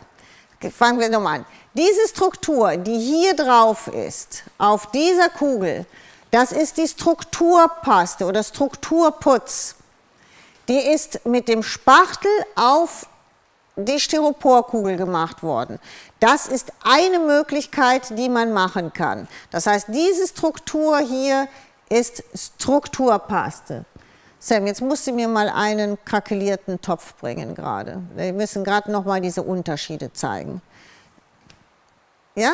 Ja, aber ich kann dich nicht. Ja, das ist Strukturpaste. Also Struktur direkt mit einem Spachtel aufgetragen auf eine Styroporkugel. So, das zweite, und jetzt kann man auch sehen, simpler Plastiktopf, den man normalerweise wegwirft. So, hier ist der Krakelierputz drauf gemacht worden. Gell? Das heißt, Grundierung des Krakelierputzes, dann den Krakelierputz, gleiche Farben, wie wir es eben gemacht haben, der Reihe nach. Hä? Leider ausverkauft komplett. Was jetzt? Ist der Krakelierputz aus? Okay. Wenn der Krakelierputz aus ist und der normale Putz aus ist, dann nehmen Sie die Fiber Paste. So, da haben Sie ebenfalls eine Struktur. So, wie ich das hier drauf habe, da haben Sie auch Struktur. Die können Sie genauso anmalen. Haben Sie auch Struktur drauf. Die Fiber Paste geben Sie die ist schön dick. Sehen Sie, da kann man sehr gut sehen, die ist richtig dick. Die hat richtig Struktur, die können Sie, jetzt habe ich hier gerade mal gar nichts, ich nehme es jetzt hier drauf, vollkommen egal, das ist das, können Sie genauso, sehen Sie, genauso aufbringen, so sind die aufgebracht worden. Ob Sie das jetzt auf eine Kugel machen oder ob Sie das auf einen Plastiktopf machen, vollkommen egal. Sie sehen, Sie haben auch eine ganz tolle Struktur. Also entweder Strukturpaste, die Sie zu Hause vielleicht noch haben, oder, ich weiß nicht, er sagt es ausverkauft, oder die Krakelierpaste oder Putz, Entschuldigung, oder die Fiber Paste. Ich zeige es nochmal. Bei Fiber Paste brauchen Sie bei Plastiktöpfen bitte den Bonding Primer. Sonst auf Styropor oder so brauchen Sie nichts, hält. Gell? Da brauchen Sie nichts unten drunter. Und nachdem alles getrocknet ist, bitte diese gleichen Farben noch einmal. Zuerst Korall, danach Sienna abwischen, danach Trockenpinseltechnik mit irgendeinem weißen Farbe, dann kommt Lasurgel Eiche und wieder Trockenpinseltechnik. Soll das Ganze in den Garten nach draußen wahlweise den Varnish, also den Lack, den auf Lösungsmittellack matt oder glänzend, so wie Sie es haben wollen. Okay? Wenn Sie Zapfen machen möchten, wie hier, dann sind die, wie wir es eben gezeigt haben, mit DAS gemacht worden, wegen des Gewichtes. Wenn Sie es für drinnen haben wollen und Ihnen das Gewicht egal ist, Harti. Dann haben Sie aber keine Struktur, sondern die Struktur kommt durch Reindrücken des Elementes, wie wir es eben gezeigt haben. Ich glaube, jetzt haben wir es, oder? Ja? Dann gehen wir jetzt rüber zum Papier. Aber ich hätte noch eine Frage. Ja. Welchen Einfluss hat UV-Licht auf die Farben, beziehungsweise die weiße Farbe in der Pinseltechnik? Wenn es Gesso ist, gar nichts. Also UV-Licht lässt, jetzt mache ich mir mein Ding, UV-Licht lässt meistens gedruckte ob es jetzt, sage ich jetzt mal, Tischdecken sind oder ob es Papier ist, gedruckte Sachen, sie werden blasser, die Farben werden blasser, ausbleichen. Kennen Sie bestimmt von Vorhängen, die Ewigkeiten hängen und dann tun Sie die einmal weg, dann haben Sie genau da, wo die Sonne steht, sind die Vorhänge immer heller. Also das ist das, aber das hat mit Weiß, also auf weiße Farbe, weiß ist weiß, also heller kann es nicht werden, keinen Einfluss. Also die Farben von Pentard halten die Sonne sehr gut aus. Ja. Das ist ja, es geht meistens um gedruckte Sachen. Alles, was gedruckt ist, verblasst sehr stark. Also Stoffe verblassen. Selbst die teuersten Stoffe, die man draußen als Tischdecke nimmt, die verblassen. So, jetzt gehen wir aber zurück zum Papier. Das Papier werde ich jetzt gleich noch zeigen im Anschluss. Ich glaube, wir haben jetzt die Gartenkugeln und die Gartensachen abgehakt, hoffe ich. Wenn nicht, ruhig weiter Fragen stellen, dann gehen wir halt noch mal kurz zurück. So, jetzt sind wir beim Papier und da haben wir jetzt dieses, ich finde es ganz tolle Papier, habe ich natürlich in verschiedenen Varianten gemacht. Hier sind es zum Beispiel unsere ovalen Rahmen und die runden Rahmen, die ich mitbenutzt habe, immer alle mit Papier überzogen und was auch hier außenrum gemalt ist, gell? Also auch um diese runden Rahmen oder auch auf den 3D-Stickern, das ist immer dieses Schlammbraun. Das heißt, das ist so ein grünbraun, was natürlich absolut perfekt zu diesen Papieren passt. Wenn man jetzt auch später zum Beispiel so Bordüren drum machen möchte oder so, das ist die Farbe, die passt. Ja, da sieht man und immer wieder sieht man diese Quastenkappen, ob mit Federn gemacht. Das werde ich Ihnen jetzt auch gleich im Anschluss als allererstes mal zeigen. So ein paar Tipps, bevor wir basteln, wie man das am besten machen kann. Da kann man ja jede Menge machen und wenn Sie so wie ich bin, alles wird aufgehoben, da können Sie wirklich alle Ihre Bänderreste können Sie damit machen und es sieht immer wieder genial aus. Bist du schon durch? Nee, es geht noch weiter, gell? Wir haben doch ich hatte immer gesagt, ich habe zu wenig Muster, ich muss noch was basteln, also ich glaube, wir haben doch genug Muster, gell? Ja, jetzt geht es noch einmal ein bisschen weiter und dann zeigen wir das Ganze nochmal. Ja, ich finde sie total schön, unsere MDF-Teile mit dem Papier. Und hier habe ich auch ein bisschen noch außenrum eingefärbt. Und zwar mit dem Blending Tool, das zeige ich auch gleich nochmal. Wenn Sie noch Distress-Farbe haben, geht das natürlich mit Vintage Photo perfekt. Wenn Sie keine haben, geht das aber genauso perfekt mit der flüssigen Lasur Walnuss.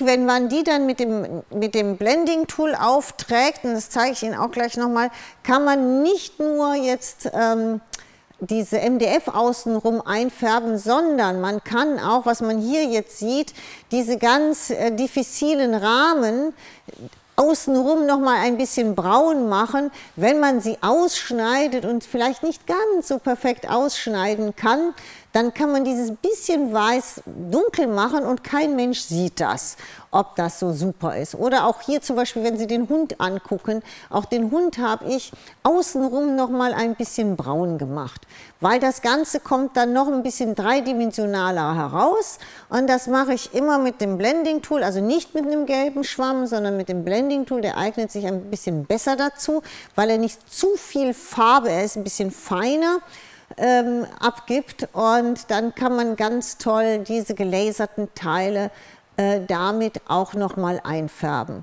Eine Frage, ja. Wird es die Schnorkel und die Ornamente auf dem Layout auch im Shop geben? Ja, natürlich, das gibt es nur noch im Shop. So, das sind die 3D-Sticker, wir nennen sie Mixed Media Sticker. Die wir gleich holen und zeigen. Die wir gleich zeigen werden, weil die sind... ich bin ganz verliebt in die. Ich konnte es mir nicht, wie immer. Ja, wie immer verkneifen, die mit zu benutzen, also auszuprobieren. Meine ersten Muster sind gekommen und dann habe ich gesagt, die kommen mit da drauf, die probiere ich jetzt aus und ich bin hellauf begeistert davon. So, und die passen sich überall an, weil sie die selber anmalen. Das heißt, Sie können jede Farbe machen, wie Sie möchten. So, hier, gucken Sie mal da oben, diese kleine Kappe. Das ist einfach mit unserer Kordel gemacht. Wenn Sie die Kordel nämlich auseinandernehmen, dann sehen die so süß aus wie da. Und das sind all solche Sachen und das werde ich Ihnen jetzt auch gleich zeigen. Da kann man unendlich viel mitmachen. Und ja, wie soll ich sagen, der Sam muss jetzt gleich erstmal für mich losrennen, weil mir fehlen auch die A4-Bogen und die 3D-Sticker. Der sagt heute Abend zu mir, er will einen Arbeitsaufschlag haben, so wie ich das hier sehe. So, fangen wir mal, kannst du mir die 2 A4-Bogen noch bringen? Erst jetzt die Kamera auf mich, genau, und dann geht es los. So, und zwar das Papierset. Letztes Mal haben wir es ja ganz schnell gezeigt, jetzt machen wir es ein bisschen ausführlicher, aber ich habe hier ein bisschen, ich glaube, ich habe hier ein paar Papiere zu viel drin. Jetzt muss man mal gerade gucken, 56, 53, 54, irgendwo da und da ist 55. So, da haben wir sie doch dann. Gell? So, also wir haben immer ein tolles Hauptbild, also was wir jetzt eben auch auf den Layouts gesehen haben. Wunderschöne Bordüren hier unten drunter und auf der Rückseite wirklich so Collage-Mittelpunkte, wirklich Collage-Sachen für egal was, für Karten, aber die sind auch so gestaltet, dass man, wenn man sie zum Beispiel reißt, das kann man super mit dem zusammen kombinieren, also die lassen sich alle auch nochmal zusammensetzen und kombinieren. So, das nächste, mein absolutes Lieblingsbild hier, das ist sowas von toll, da hatte ich schon überlegt, ob man da sogar was überzieht. Da wir aber noch passende Reispapiere dazu bekommen, die wir, schätze ich mal, ebenfalls in 14 Tagen präsentieren werden mit den neuen Molds, vielleicht mit den 3D-Stickern, wenn sie schon angekommen sind. habe ich gesagt, lassen wir es jetzt bei Karten basteln. Also hier zu diesem Set gibt es bald noch ein passendes Reispapierset. Hier auch tolle Motive. Jetzt geht es mal ein bisschen weiter, weil ich glaube, wir müssen uns ein bisschen spurten, wenn wir noch alles zeigen wollen. Und hier, so, das sind die Papiere. Und jetzt kommen das, wovon ich eben gesprochen habe, jetzt kommen diese tollen Tags. Das heißt, das sind unsere sogenannten Abschnitte. Und hier habe ich jetzt welche mit Blumen gemacht. Dann gibt es auch die mit den Türen. Die sind ja noch ganz einfach auszuschneiden, da ist ja kein Problem. Aber dann geht es hier los mit diesen hier. Die sind ein bisschen schwieriger. Jetzt vielleicht haben einige von Ihnen diese Brother-Maschine zum Ausschneiden. Die lassen sich alle perfekt mit dieser Maschine ausschneiden. Ich habe extra einen kleinen schwarzen Rand außenrum designt, damit die Maschine sie findet. Das gilt nicht nur für die, das gilt auch für diesen Bogen mit diesen Rahmen. Also falls Sie die Maschine haben, die schneidet das perfekt. Also ich mache jetzt alles extra so, dass Sie die auch zu Hause nutzen können. So, dann geht es jetzt weiter. Hier, die sind wirklich schön, also ganz toll gemacht. Und da zeige ich Ihnen gleich, wenn man jetzt da ein bisschen grober ausschneidet, weil man von Hand ausschneidet, die sind ja wieder einfach, dann kann man ganz einfach mit dem Blending Tool und dem Lasur das braun machen. Fangen wir doch mal hier an. Hier geht es schon mal los. Da haben wir zum Beispiel ein relativ großes Loch. Wenn Sie jetzt nicht das mit irgendeinem speziellen Loch ausschneiden wollen und Sie haben die Größe nicht, dann können Sie zum Beispiel, wie ich es mache, einfach hier ausschneiden. Jetzt haben Sie hier ein bisschen diesen weißen Rand. Vielleicht kann man das auch erkennen. Hier an der Seite ist auch nicht so perfekt. Da ist auch überall so ein weißen Rand. Da kann man dann ganz einfach, jetzt muss ich mir was nehmen. Nee, tun Sie es nicht direkt hier drauf, weil sonst haben Sie ein bisschen zu viel Flüssigkeit, sondern ein, zwei Tropfen irgendwo anders drauf. Dann hier sehen Sie, ich mache das, jetzt sieht man, wie viel Farbe da schon drauf ist. Aber dieses schöne Braun ist genau das gleiche wie beim Distress. Und jetzt können Sie wunderbar hier außenrum, und vielleicht sehen Sie das, dass in dem Moment hier, wenn man das hier so macht, in dem Moment das Ganze verschwindet. Gell? Das heißt, es sieht sofort perfekt aus, wie perfekt ausgeschnitten. Und jetzt gehe ich auch noch hier in die Mitte drüber und schon sieht es nicht mehr aus, als hätte man einen weißen Rand, sondern es sieht aus, als müsse es genau so sein. Und das gilt theoretisch für alles. Also wenn ich jetzt hier diese Rahmen habe, und auch hier sehen Sie, da ist ja nicht alles so ausgeschnitten, da kann ich diesen ganzen Rahmen, kann ich außen ein bisschen so, sage ich jetzt mal, farblich anpassen. Manchmal habe ich diesen Rahmen sogar komplett mit meinem Blending Tool und dem Walnuss gemacht. Und schon habe ich das, dass es perfekt aussieht. Also einfach ein bisschen braun machen außenrum, auch ruhig mal den ganzen Rahmen so ein bisschen einfärben. Dann passt der immer noch perfekt zu dem Papier und man hat sofort also dieses nicht so perfekte Ausgeschnittene weg.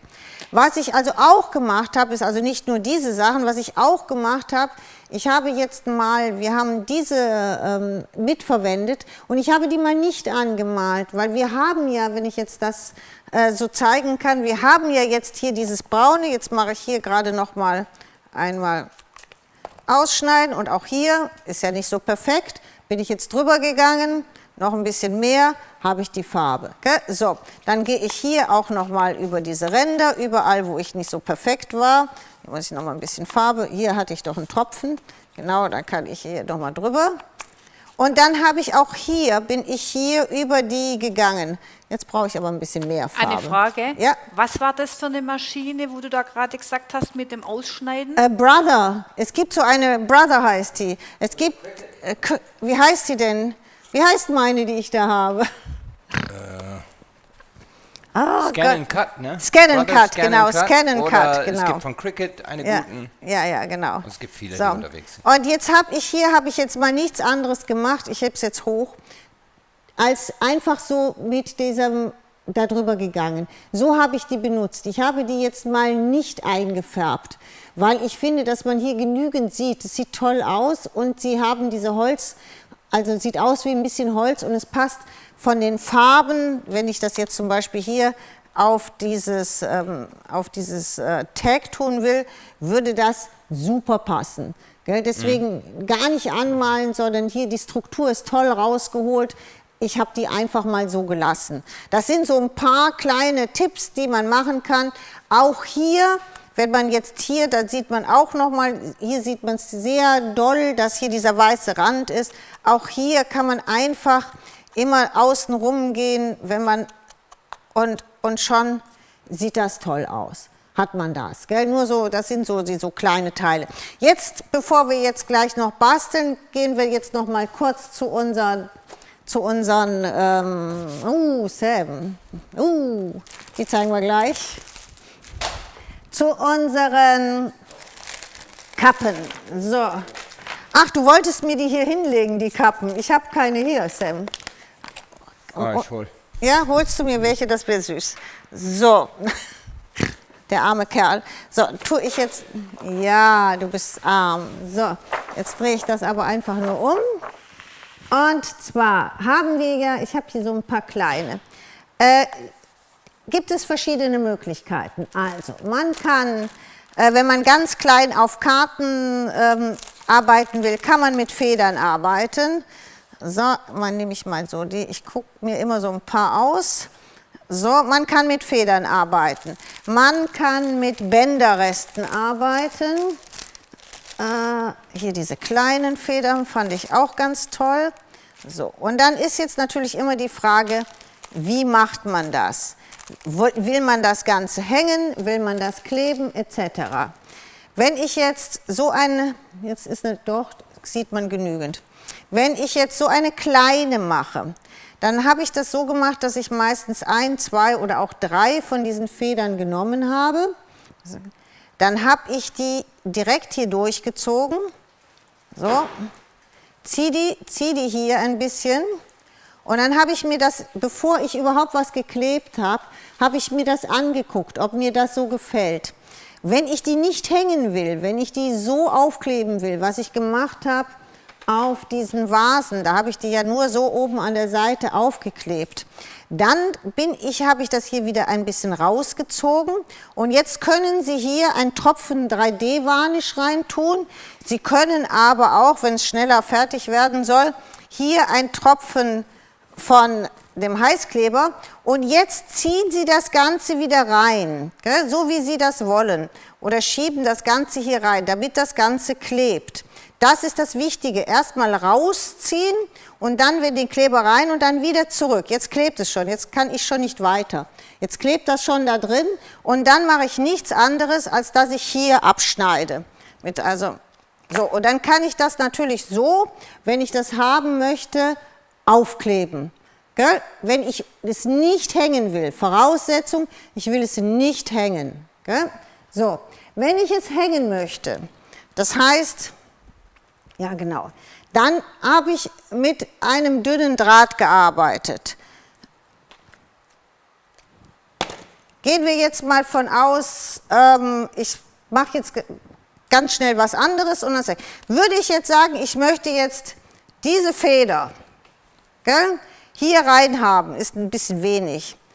Und dann will ich das so haben und ich will das aber hängen, gell, in dieser Richtung.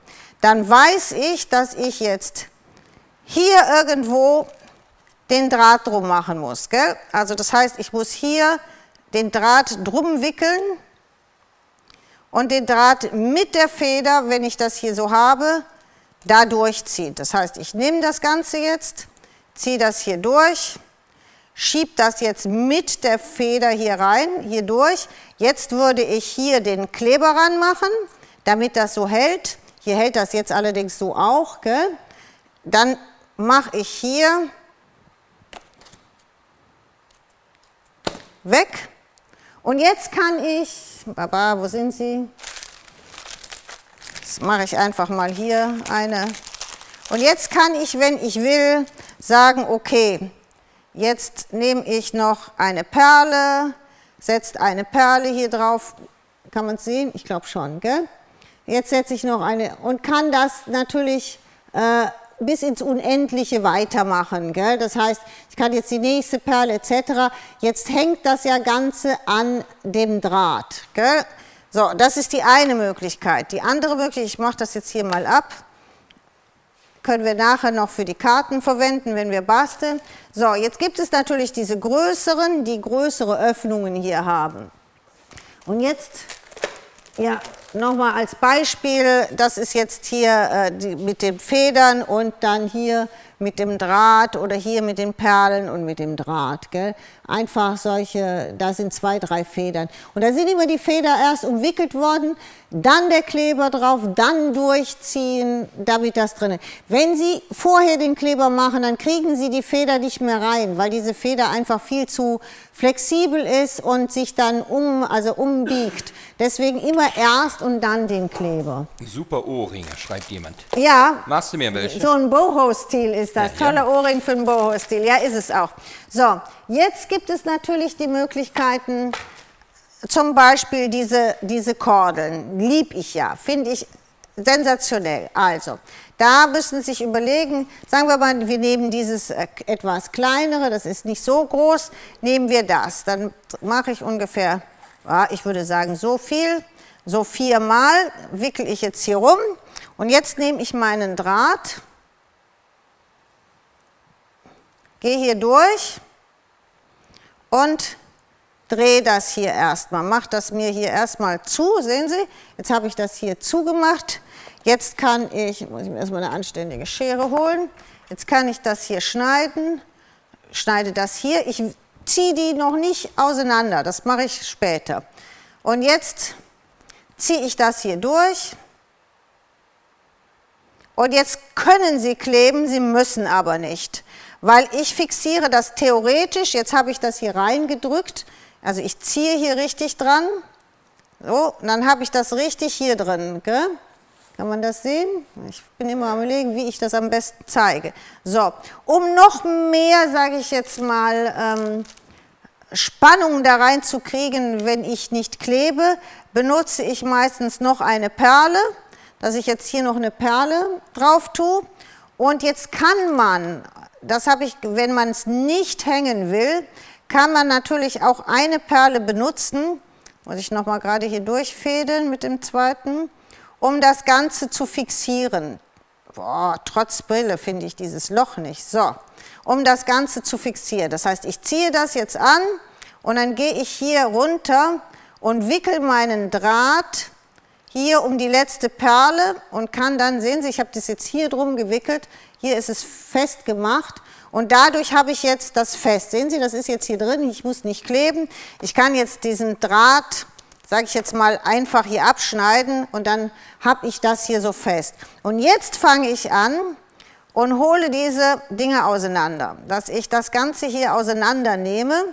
Und das ist nämlich das Schöne daran, weil es dann so wie so ein Puschel wird, wenn man diese gedrehten Kordeln einfach hier auseinander nimmt. Man kann natürlich dann auch noch eine Bürste nehmen, sage ich jetzt mal, und das Ganze noch bürsten, dann wird das noch ein bisschen mehr auseinander, als die einfach nur hier auseinander zu nehmen, sage ich jetzt mal. Aber man kann es jetzt hier schon sehr schön sehen.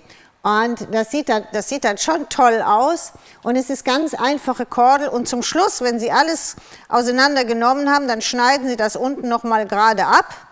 Wenn das, sage ich jetzt mal, auch ein bisschen gekämmt ist oder so oder mit den Fingernägeln so ein bisschen auseinander, dann schneiden Sie das einfach, das ist jetzt nicht perfekt, aber dann schneiden Sie es einfach hier ab, dann haben Sie das gerade und dann sieht das total süß aus und es ist einfach simple Kordel, nichts anderes. Aber wenn Sie das irgendwo dranhängen, das sieht einfach total süß aus. Ha? Ja, die Karte, das ist jetzt ein kleineres, da haben wir also ganz wenig da gemacht. Gell? Aber auch wenn man jetzt, sage ich jetzt mal, wenn man Karten so macht mit einem Einleger und hier noch eine Kordel, dann kann man sowas immer hier dranhängen. Dann sieht das immer toll aus. Oder auch an diese Bücher oder Journaling, da kann man ja machen bis zum geht nicht mehr mit den Teilen. So, und wenn man jetzt so Bänderreste hat, dann arbeitet man im Grunde genommen genauso. Das heißt, ob man jetzt hier, ich habe jetzt hier diese eingefärbte Spitze, die tue ich allerdings noch ein bisschen einschneiden. Na, geht ja genau, dass man da ein bisschen mehr hat, weil man halt die doppelt macht.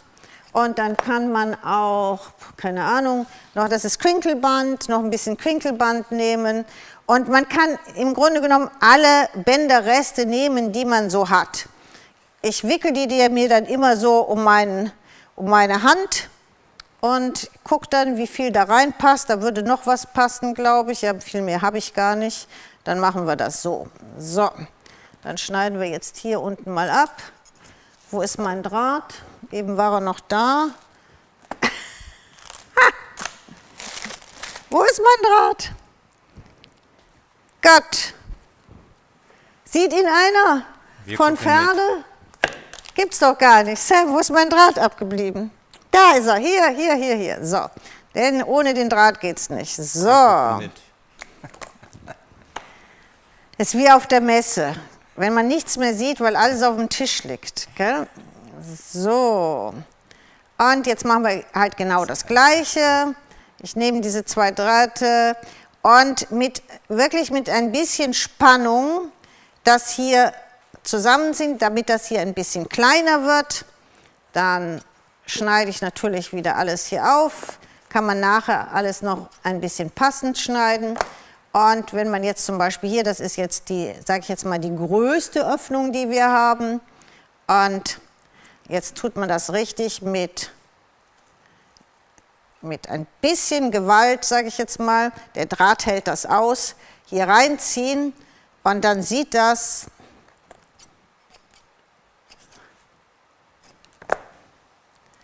sowas von süß aus, oder? Wenn man hier so mit Spitze und mit diesen Rändern arbeitet. Also das ist, und jetzt kann man auch wieder, man kann, sag ich jetzt mal hier Perlen, ich habe die anderen Perlen nicht hier, gell? Wir haben diese dickeren, Tigeraugeperlen oder so, kann man mit den Perlen arbeiten. Man kann auch, ich nehme jetzt mal diese etwas kleinere hier, diese Goldflussperlen, Gott, Gott, oh Gott, oh Gott. Nicht mit dran denken, dass ich vor Jahren auf Sendung das aufgefädelt habe hier, oder? Ohne Brille. Und heute kriegen wir gar nichts mehr hin. Da kann man, was schön ist, wenn man so ein bisschen mehr machen will, bevor ich jetzt gleich ans Kartenbasteln gehe, ist, wenn man so man kann auch diese Metall, diese Quastenhalter, finde ich nämlich total schön hier, kann man auch so als Zwischending nochmal benutzen, gell? Wenn man das ein bisschen weiterziehen will. Ja. Das sieht nämlich auch toll aus. Also da können Sie wirklich all Ihre Bänderreste verwenden. Jetzt sehen Sie ein bisschen die verschiedenen Größen. Achten Sie darauf, wenn Sie das bei uns im Shop bestellen. Wir haben unterschiedliche Größen. Ich finde, die ganz kleinen sind perfekt für Federn und für Karten. Und die Größen sind perfekt für Bänder, ob man jetzt, egal was, Lederbänder habe ich ja auch benutzt, ob man alle Bänderreste nimmt oder Leder oder Kordel etc.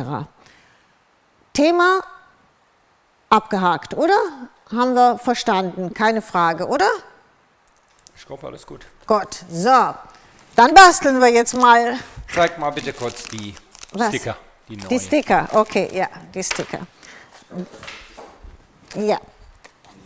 Ja, ich liebe die Teile. So, mein Ding nach da. Da. So, haha. Fangen wir mal an. Die sind weiß, die sind richtig dreidimensional und die haben einen extrem starken Kleber. Das bedeutet, sie sind selbstklebend. Sie können die aber alle auf dieser Folie anmalen. Sie können die aber auch erst irgendwo aufbringen und dann anmalen. Ich habe es ausprobiert. Der Kleber hält. Das heißt, das sind jetzt typische Rahmen. Der ist wirklich stark, dieser Kleber. Die kann man jetzt also entweder aufkleben, dann anmalen. Ich habe es grundsätzlich andersrum gemacht. Das sind jetzt die Ecken zu diesen. Hier kann man sehen, die Ecken, die man so macht, übereinander zu diesen langen Bordüren.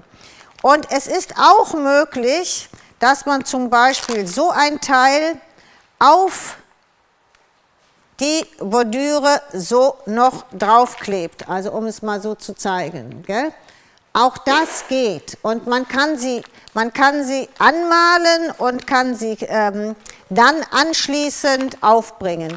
Ich habe sie hier, ich zeige die anderen gleich, ich habe sie hier grundsätzlich, all diese hier, gucken, ob ich die noch, nee, kriegst dich nicht ab. Ich habe die hier alle mit auf der Folie angemalt und dann erst hier aufgeklebt. Also erst mit einer Acrylfarbe und dann Acryl, mit Wachs? das ist Schlamm und dann mit Wachs. Alles fertig gemacht auf dieser Folie. Ja. Ich habe aber, bevor wir die damals bestellt haben, habe ich die mal auf unser erstes Muster auf ein Layout aufgeklebt und habe das dann komplett 3-4 Mal angemalt und das hat gehalten und das war dieses Ding, wo ich mir nicht sicher war, ob es nach mehreren Wasserfarbschichten, also das kriege ich nicht mehr da rein. Aber wann gibt es die Sticker im Shop? Monatsende irgendwann, Mitte, Ende des Monats. Mitte, Ende des Monats. So, es gibt die Bordüren. Nur die ersten Muster. Genau, es gibt diese hier, so Swirls. Da kann man, ich mache die jetzt nicht alle aus, aber man kann sehen, dass man das alles rausholt. Das sind die ich jetzt hier benutzt habe. Da sieht man, wie detailliert, wie fein die sind. Und das ist also hier sind die alle drauf. Was das Schöne ist, man kann die auch alle natürlich schneiden. Wenn man nur diesen Swirl haben will, dann nimmt man nur das. Wenn man nur das andere nimmt, nur das. Man kann die ganz einfach schneiden und das finde ich natürlich sensationell. Danach gibt es dann Die hier, die finde ich auch super schön. Wenn man das hier anguckt, kann man das doch kann man sehen, gell? Hier, die man so aneinander setzen kann, gibt es etwas größere. Die sind super toll und diese Ecken sind auch der absolute Knaller.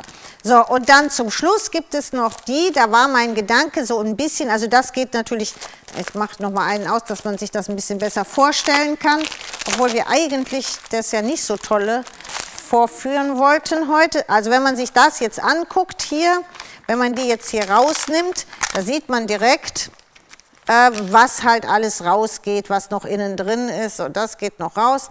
Also die sind dann, das was Sie jetzt hier so sehen, sind dann so fein und so detailliert und die sehen natürlich schon super toll aus. Gell? So, jetzt muss ich gucken, ob ich die wieder hier reinkriege, dazwischen, jo, ich kriege die sogar wieder dahin. So. Und hier haben wir dann solche, da war ich mal am Überlegen, ob man die vielleicht so irgendwie, das könnte man toll benutzen, ob Kugel oder sowas, das war so mein Gedanke da mal. Muss man mal gucken, da gibt es bestimmt eine Menge Ideen und Überlegungen zu, wie man die alle benutzen kann. So, jetzt haben Sie es gesehen, also ich bin schwer begeistert von den Teilen, weil ich gerade in Kombination mit Moldformen, aber es gibt ja immer dieser Punkt, dass die Moldform an sich zu dick ist für bestimmte Sachen. Und deswegen habe ich gesagt, ich möchte so tolle Motive haben, wie eine Moldform, sage ich, also so was Feines, wenn man sich das hier, wenn man sich diesen Swirl hier mal anguckt. Okay? So, wenn man sich dieses Feine mal anguckt, gell? Das ist so fein und auch nicht dick. Darum ging es mir. Man hat ja ganz oft, dann sagt man, okay, die Mold ist fein, aber ich kriege die nicht rum, weil die einfach zu dick ist. Und die sind nicht dick, die kann ich wirklich, wenn ich jetzt ganz hart ist, die könnte ich jetzt so zum Beispiel auf ein Ei aufgeben, gell, oder sonst etwas. Die sind biegsam, die kann man überall draufkleben und ich glaube, die wären ganz fantastisch, zum Beispiel hier, sagen wir mal, auf ein Acrylei am Rand oder so etwas oder auch auf Acrylkugeln jetzt Weihnachten etc. Und also die Oberfläche ist so entwickelt worden, das muss man nicht grundieren, ne? Nein, genau, nein, die sind extra zum, deswegen heißen sie Mixed Media Sticker. So stark geworden, dass man nicht extra, also das nicht abfällt, wenn es nass wird. Nein. Sie fällt A nicht ab, wenn sie nass werden. Sie können 3, 4 Schichten drauf tun, wenn Sie sie vorher aufgeklebt haben. Und sie sind perfekt, wirklich perfekt zum Anmalen. Ich habe sie mit Lasur gemacht, ich habe sie mit Farbe und mit Goldwachs gemacht. Also da kann man richtig schöne Sachen mitmachen. Also da freue ich mich riesig drauf. Aber das dauert noch ein bisschen, bis die kommen. Gell? Könnte man die Sticker auch auf die Blumentöpfe kleben?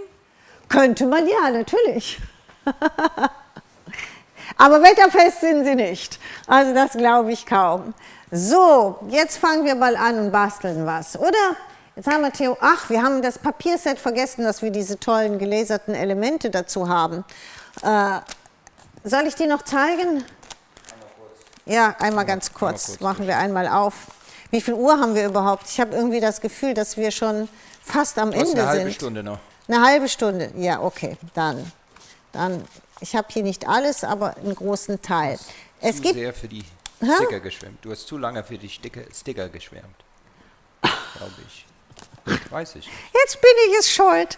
Also, wir haben verschiedene Themen. Ob wir jetzt diese ganzen Sofas haben, wir haben diese verschiedenen Badewannen, wir haben eine Menge unterschiedlicher Champagnerflaschen, wir haben überhaupt Flaschen, wir haben Kuchen, wir haben Kaffeetassen, wir haben schöne Schreibmaschinen, ich mag also auch diese große Schreibmaschine. Wir haben jede Menge Bücher und Schriftrollen, Federn in der Richtung.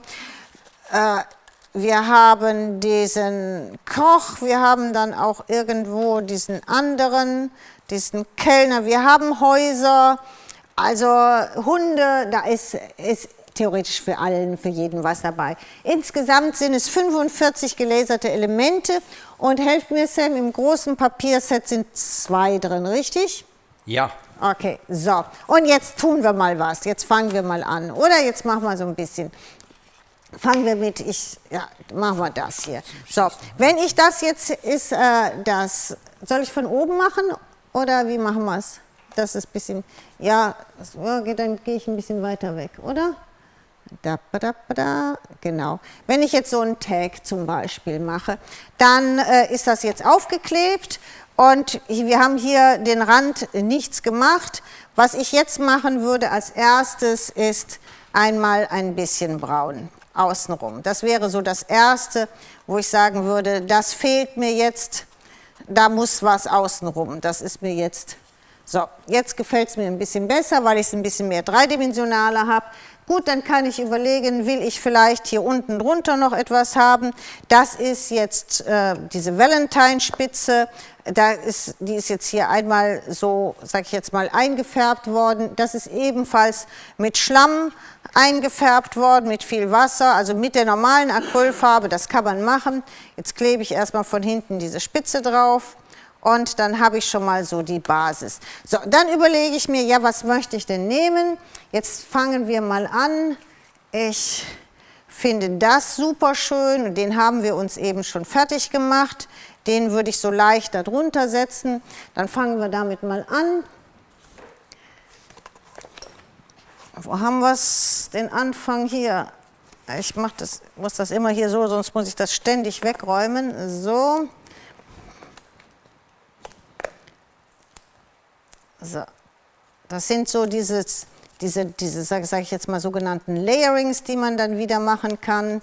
Also diese verschiedenen Lagen setze ich erstmal diesen einen Rahmen an der Seite. Damit habe ich schon eine gewisse Höhe. So, und den würde ich jetzt natürlich nochmal dreidimensional da drauf setzen. Den würde ich hier kleben. Jetzt habe ich hier ja ein Loch. Jetzt haben wir eben schon mal diese Kordel gehabt. Dann nehme ich die Kordel wieder. Ich nehme sie aber nicht komplett, sondern ich nehme hier auch wieder nur einen Strang raus. Man kann die ja so auseinandernehmen und wenn man nur einen Strang rausnimmt, dann ist das einfach, die sehen einfach süßer aus und es ist nicht so auftragend. So. Mache ich einfach, ob Sie jetzt hier einen Knoten machen oder ob Sie das doppelt durchziehen und dann wieder durchziehen, das kann jeder machen, wie es gefällt. Vielleicht wollen Sie auch lieber eine Schleife machen. Das, was man mag, kann man da machen. So, dann. Das sind ja sowieso alles nur Ideen, die wir hier geben. Das ist ja nicht jetzt dieses Evangelium, das Sie genau so basteln sollen. So, jetzt habe ich dieses schöne dreidimensionale, sieht super aus. Und dann kann man sich ja mal überlegen, was nehmen wir denn jetzt? Sollen wir jetzt, man könnte jetzt sogar das hier drauf setzen, das finde ich total toll aus. Jetzt kann man das ein bisschen prägen, wenn man möchte. Man kann es aber auch gerade aufkleben. Ich würde das jetzt tatsächlich mehr oder weniger gerade aufkleben. Und setze das jetzt hier so hin und jetzt muss ich mal schauen, den würde ich jetzt doch schon entweder den kleinen Hund da drauf setzen oder man könnte natürlich auch sagen, nee, wir machen jetzt eine Kaffeetasse da drauf, aber ich würde den Hund, muss ich mir mal gerade ein Ganzes aufmachen, da muss er irgendwo dazwischen sein. Wir haben hier, das ist jetzt mal so ein ganzes Set. Jetzt gucken wir mal, haben wir hier einen kleinen, der wäre natürlich auch süß, gar nicht den schlafenden zu nehmen, sondern den, der hier so sitzt. Das sähe doch süß aus. So, und auch hier mache ich wieder ein bisschen außen rum und setze den dann da leicht dreidimensional drauf.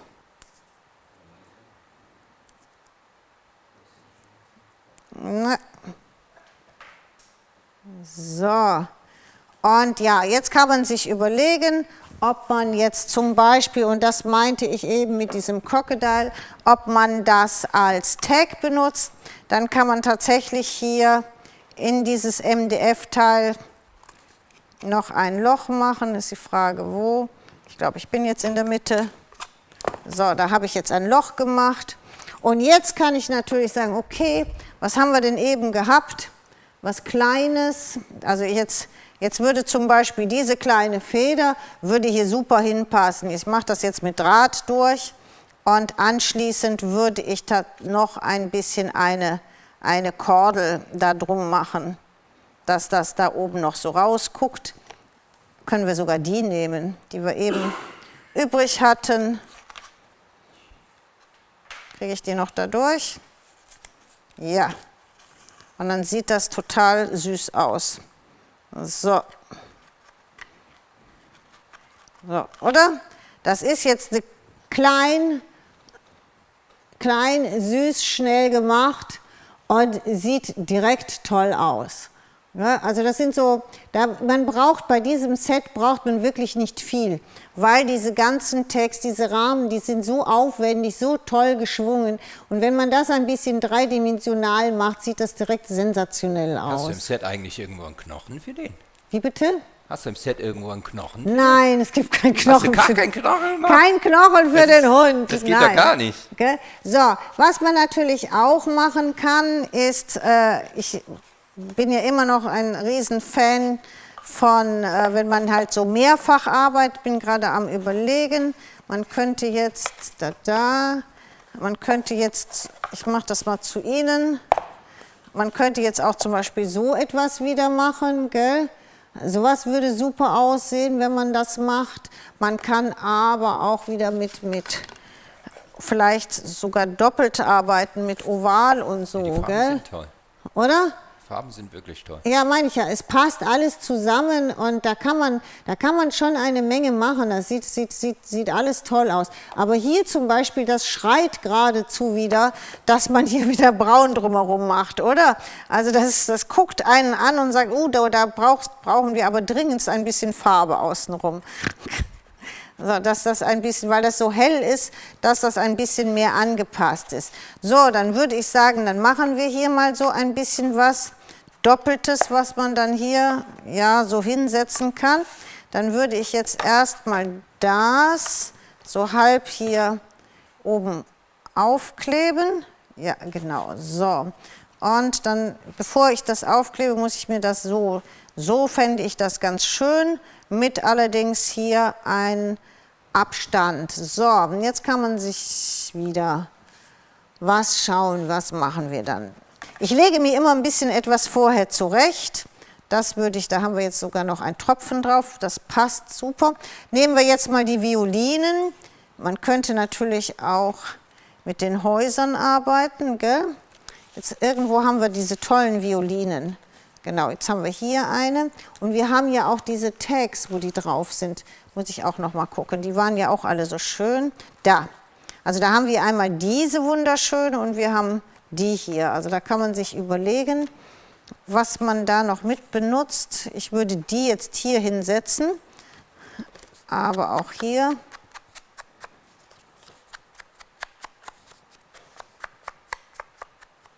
Genau, so. So, und da ist auch noch kein Loch reingemacht. Einmal gerade. Ja, da frage ich mich auch, wo ist Paulchen? Paulchen geht's heute nicht gut. Gell? Unser Sensibelchen. Alter Mann. Ja, wir haben ein totales Sensibelchen. So. Okay.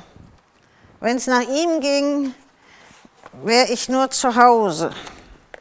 Ich glaube, jeder, der ein Tier hat, weiß, wie das ist. Wenn die einen angucken, als wollten sie sagen, du willst doch wohl nicht gehen.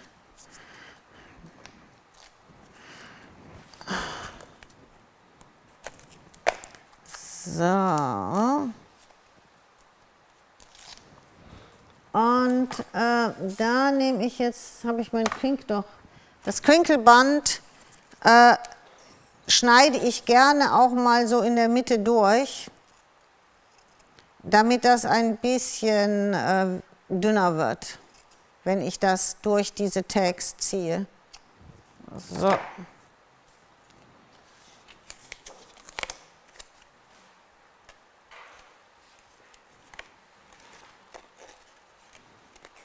So. Also wenn man mal was nicht sieht, muss man mir das sagen, gell? Wenn ich jetzt hier so hantiere. Was sollen wir sagen? Wenn man mal was nicht sieht, weil ich das falsch halte oder so. So, das sieht schon mal sehr gut aus. das sieht recht ordentlich aus. Aber auch hier nehmen wir noch mal einen Rest.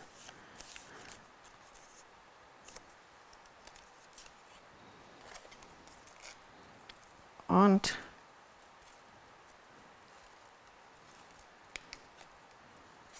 ja.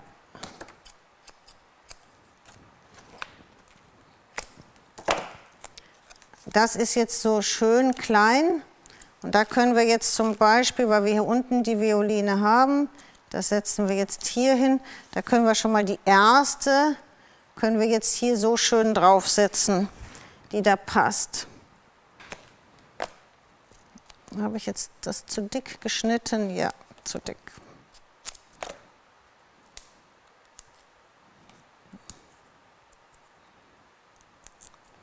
So, dann kann man die hier so, das machen wir später.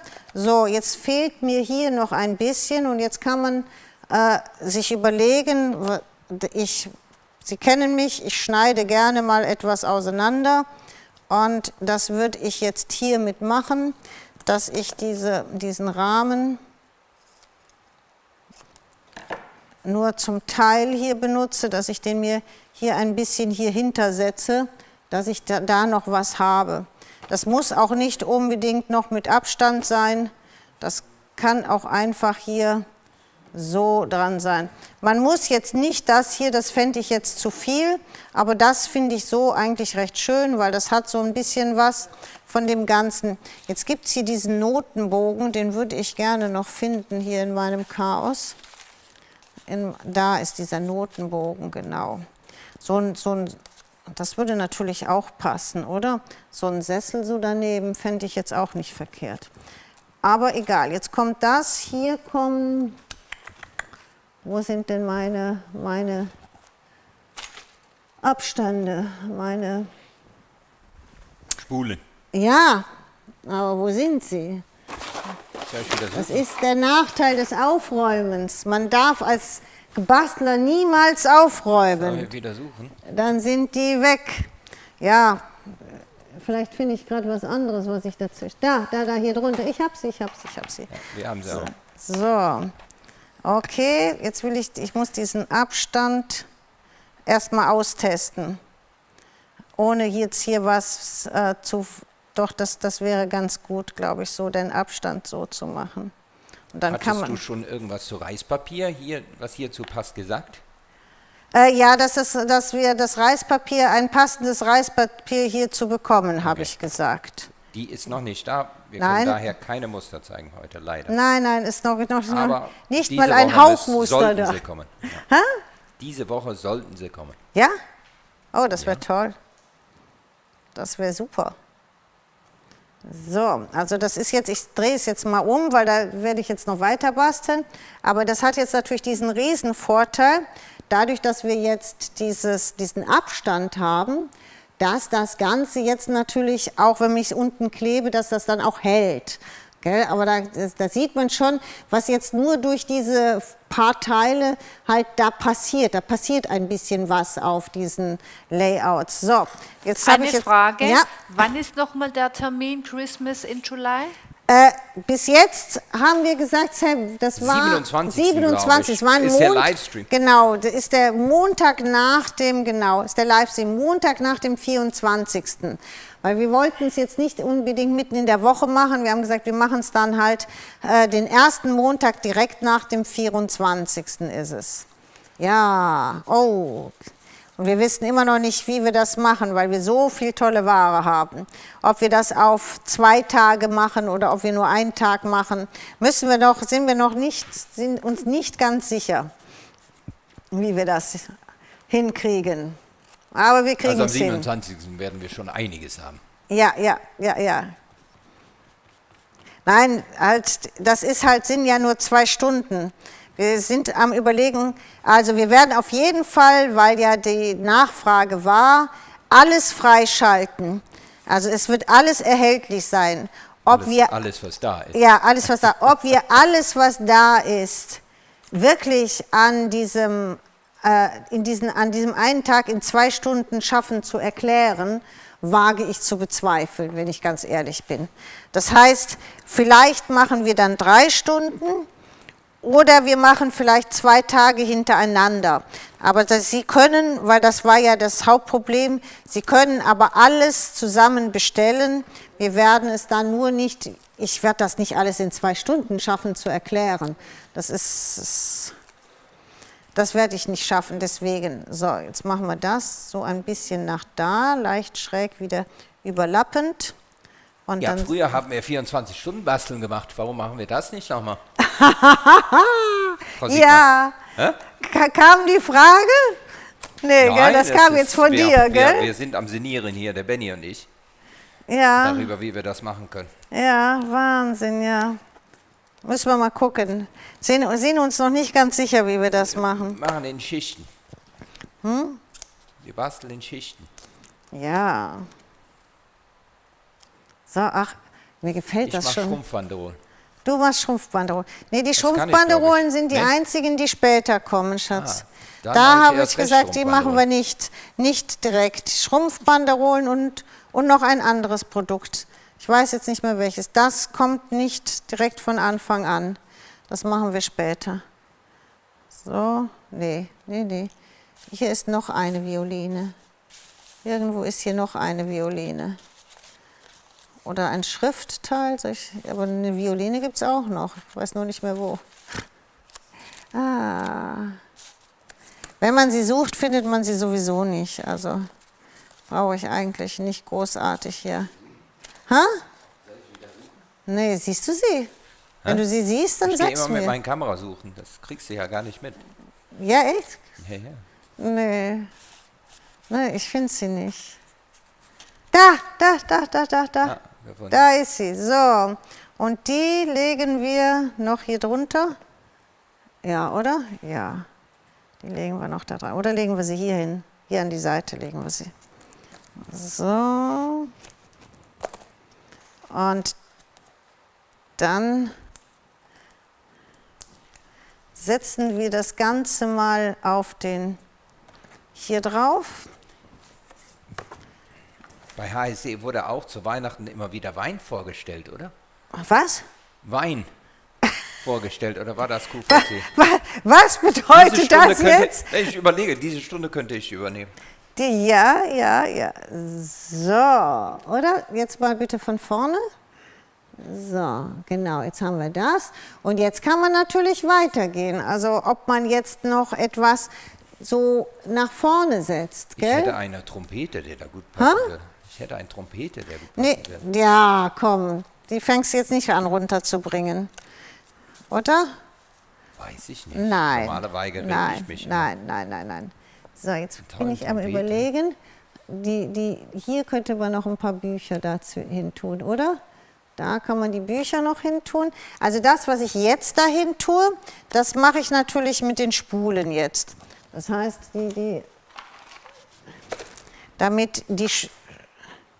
das heißt, ich mache jetzt hier ein bisschen. Jetzt haben Sie die beiden haben jetzt bestimmt richtig Unsinn im Kopf. Ha? So, Nein. doch. Die Sabine Sabine hat hackt sich Unsinn. in meinen Computer ein. So, ich muss mal gerade umdrehen, damit ich es sehe. Und dann gehe ich das wieder zurück. Ich hätte eine Frage. Ja. Braucht man unter die Fiber Paste einen Untergrund wie Bonding Primer? Bei der Fiber Paste, wenn Sie das auf Zink machen oder auf Plastik, würde ich es auf jeden Fall machen, ja. Weil die Fiber Paste hat ja einen riesen Vorteil. Wenn sie jetzt, nee, die ist immer noch nicht trocken. Wenn die so getrocknet ist, kann man sie ja wie so ein Stück Leder jetzt abziehen, wenn die komplett getrocknet ist. Das ist ja ein Markenzeichen dieser Fiber Paste. Und damit das nicht möglich ist, ja, hier kann man es ein bisschen sehen. Man kann die dann abziehen, kann die bestempeln, ja, da, und kann sie also anders benutzen. Und deswegen, damit das nicht auch auf Ihrem Zinkgefäß oder so passiert, unbedingt Bonding Primer drunter machen, gell? Aber die wäre jetzt natürlich, da könnte man wie so eine Buchseite, die könnte man jetzt zum Beispiel bestempeln, anmalen, bestempeln. Man kann die ganz, ganz toll auch so, die sieht dann immer aus wie Leder. so benutzen. Also da kann man ganz viel machen. Muss ich, glaube ich, mal einen ausführlichen Livestream wieder mitmachen mit den Dingern. Das sind so Sachen, die kommen manchmal zu kurz, weil man die nicht oft genug nochmal zeigt. Aber da könnte ich mal nochmal einen Livestream mitmachen. So, jetzt lassen wir mal gucken. Nee, das passt nicht, ob wir überhaupt noch was machen oder ob wir es einfach so lassen. Es ist eigentlich schön, oder? Meint man, dass man da noch was drauf tun muss? Vielleicht noch eine Violine hier angelehnt hintun. Aber ich finde nicht unbedingt, dass da noch was hin muss. Was sagen unsere Kunden? Moment. Ich bin gerade am Gucken. Perfekt. Ja, oder? Ich finde auch nicht unbedingt, dass da noch großartiger was... Es ist einfach von sich aus schön. Und es sind einfach diese simplen Sachen, die man machen kann. Ich mag das einfach, gell? Also diese Sachen. Wie viel Zeit habe ich noch? 15 Minuten. Gibt es noch eine Frage oder sonst mache ich noch mal eine Karte? Oder wenn ich jetzt hier was mitmachen könnte, wenn das schon trocken wäre, würde ich Ihnen das zu gerne zeigen. Aber das ist noch nichts Halbes und nichts Ganzes hier. Das ist, oder? Ah, nicht wirklich. Das hier ist noch nass, und teilweise ist es trocken, teilweise sieht man ja. Hier ist es trocken und das hier ist leider noch nass. Aber das ist ein Vorteil dieser Fiber Paste. Das heißt, die Fiber Paste können Sie auf irgendwas, was nicht klebt. Ich versuche mir das mal gerade hier anzutrocknen, dann kann ich das zeigen. Können Sie die auftragen und sobald sie trocken ist, können Sie die runternehmen. Und dann hat die so ein bisschen einen Look wie Leder, wenn man sie auch anmalt.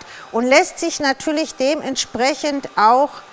Ja, jetzt kriege ich die auch so ein bisschen trocken. Lässt sich die natürlich dementsprechend auch verarbeiten. Das heißt, wenn ich jetzt zum Beispiel eine Flasche damit einpacken möchte und möchte das dann, sag ich jetzt mal, wie so eine Schriftrolle, die ist ja hier so schön ausgefranst. Also die kann man ja, ne, ich muss die jetzt mal ein bisschen mehr, normalerweise kann man das ja richtig anmalen, gell? Aber wenn man die jetzt hier so, man sieht jetzt diese Struktur, gell? Man hat jetzt dieses Braune, man kann die anmalen, egal was, und auch die Rückseite, die glatt ist. Und jetzt kann ich natürlich, muss nochmal gerade trocknen, sonst ist alles zu, wir haben das früher mal gemacht, dass ich die auf ein Layout hatte und dann klappt man das auf oder rollt das auf oder klappt das hier so um. Da kann man so viele tolle Sachen machen und hat dann so eine Öffnung, sage ich jetzt mal, so wie so etwas Kaputtes. Gell? Man kann die jetzt mit, haben wir die, ja, hier, ich mache das jetzt. 15 Minuten reicht. Wir machen die jetzt auf alt, dass man da ein bisschen zeigen kann. So, wir malen die jetzt an, trocken, oh, nicht ganz, aber wir versuchen es, gell? So. Weil man kann die ja komplett anmalen. Man kann die ja komplett bearbeiten, wie wenn man sie jetzt irgendwo aufgetragen hätte. Der große Vorteil bei der ist, wenn Sie das halt dass sie flexibel ist,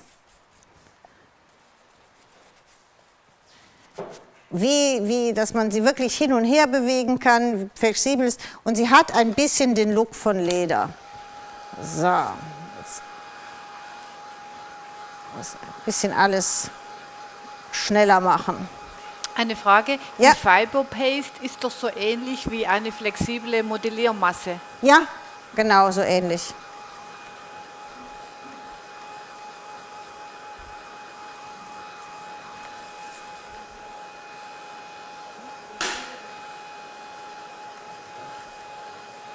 Die andere Seite, mussten immer beide Seiten bedenken, dass man beide Seiten macht. So, jetzt machen wir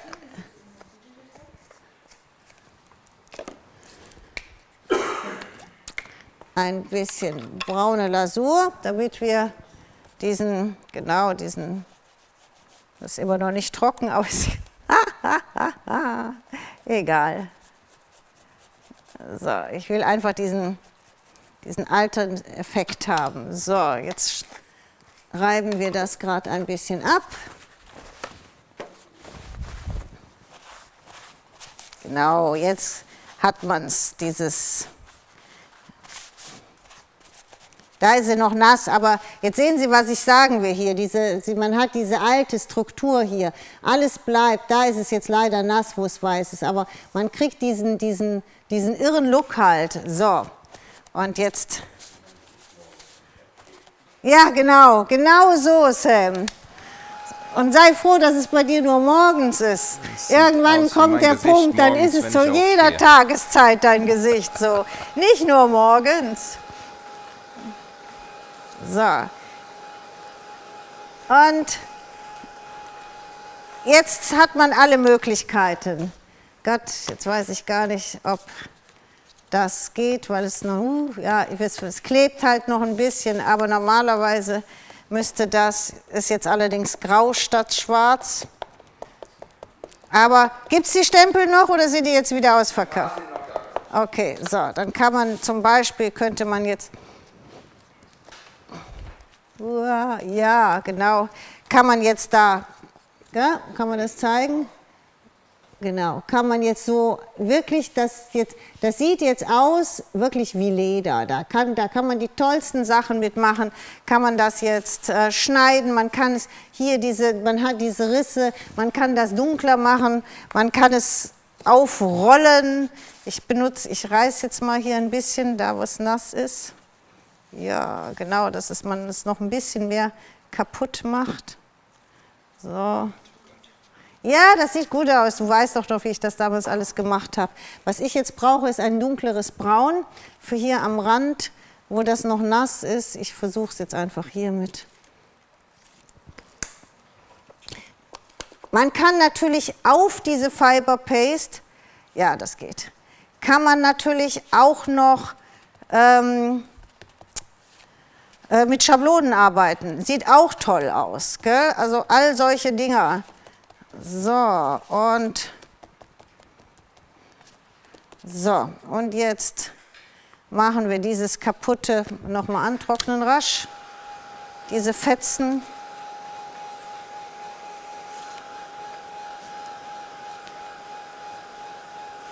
Und wo könnte ich das denn jetzt drauf tun?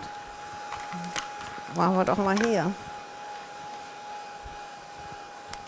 So, jetzt kann ich zum Beispiel, kann ich das so hier aufbringen, gell? Das heißt, ist jetzt alles, immer wenn es weiß ist, ist es halt nass, aber ist jetzt nicht schlimm. Gell? Wenn ich da jetzt arbeiten will, ich kann den jetzt wirklich so aufbringen, dann kann ich diese Schrift, setze ich hier wie so drauf, könnte ich jetzt hier, gell? Sie wissen, was ich meine, was ich zeigen will. Man kann die wirklich, als wäre das so ein Stück Leder irgendwo, ich bin am Überlegen, das wäre vielleicht noch etwas, was man hier, Sam, das kommt an Weihnachten. Wir haben ganz tolle Musikinstrumente für Weihnachten. Die kommen, es ist Weihnachten, Sam. Aber jetzt, also, sowas könnte man zum Beispiel noch hier hin machen. Gell? Jetzt kann man das, glaube ich, sehen. Gell? Wenn man das will. Wirklich solche alte, die kann man knickern, die kann man rollen, die kann man stempeln, da kann man alles Mögliche mitmachen mit diesem Papier, mit diesem Fiber Paste. Ich liebe die einfach. Also man kann, wenn man sie jetzt zum Beispiel so rollt und dann hier so aufbringt, gell? Solche Sachen. Dann kann man dieses hier, also man kann jetzt ganz viel Struktur da reinbringen, ganz viel unterschiedliche Sachen machen. Also wir machen da nochmal das brauchst du nicht zeigen jetzt hier, obwohl zu Hause sieht es auch nicht anders aus, schätze ich mal. Aber einfach mal solche Dinge, man kann zum Beispiel Sachen machen, dass man hier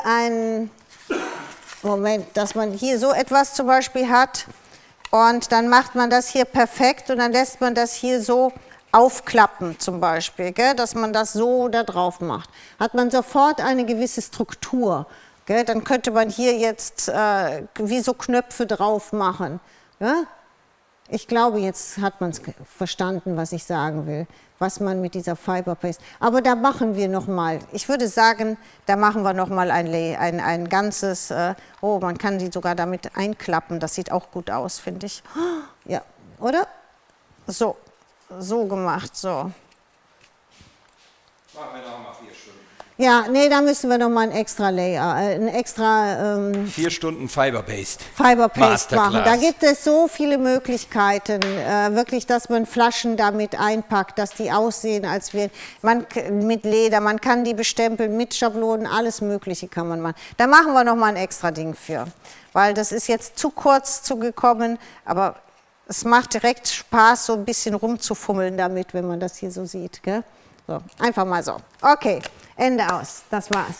So, also, in 14 Tagen der nächste Livestream. Da kommen die Molds, die neuen Molds sind da. Es gibt neues Reispapier, es gibt neues Dekoupagepapier, gell, Sam?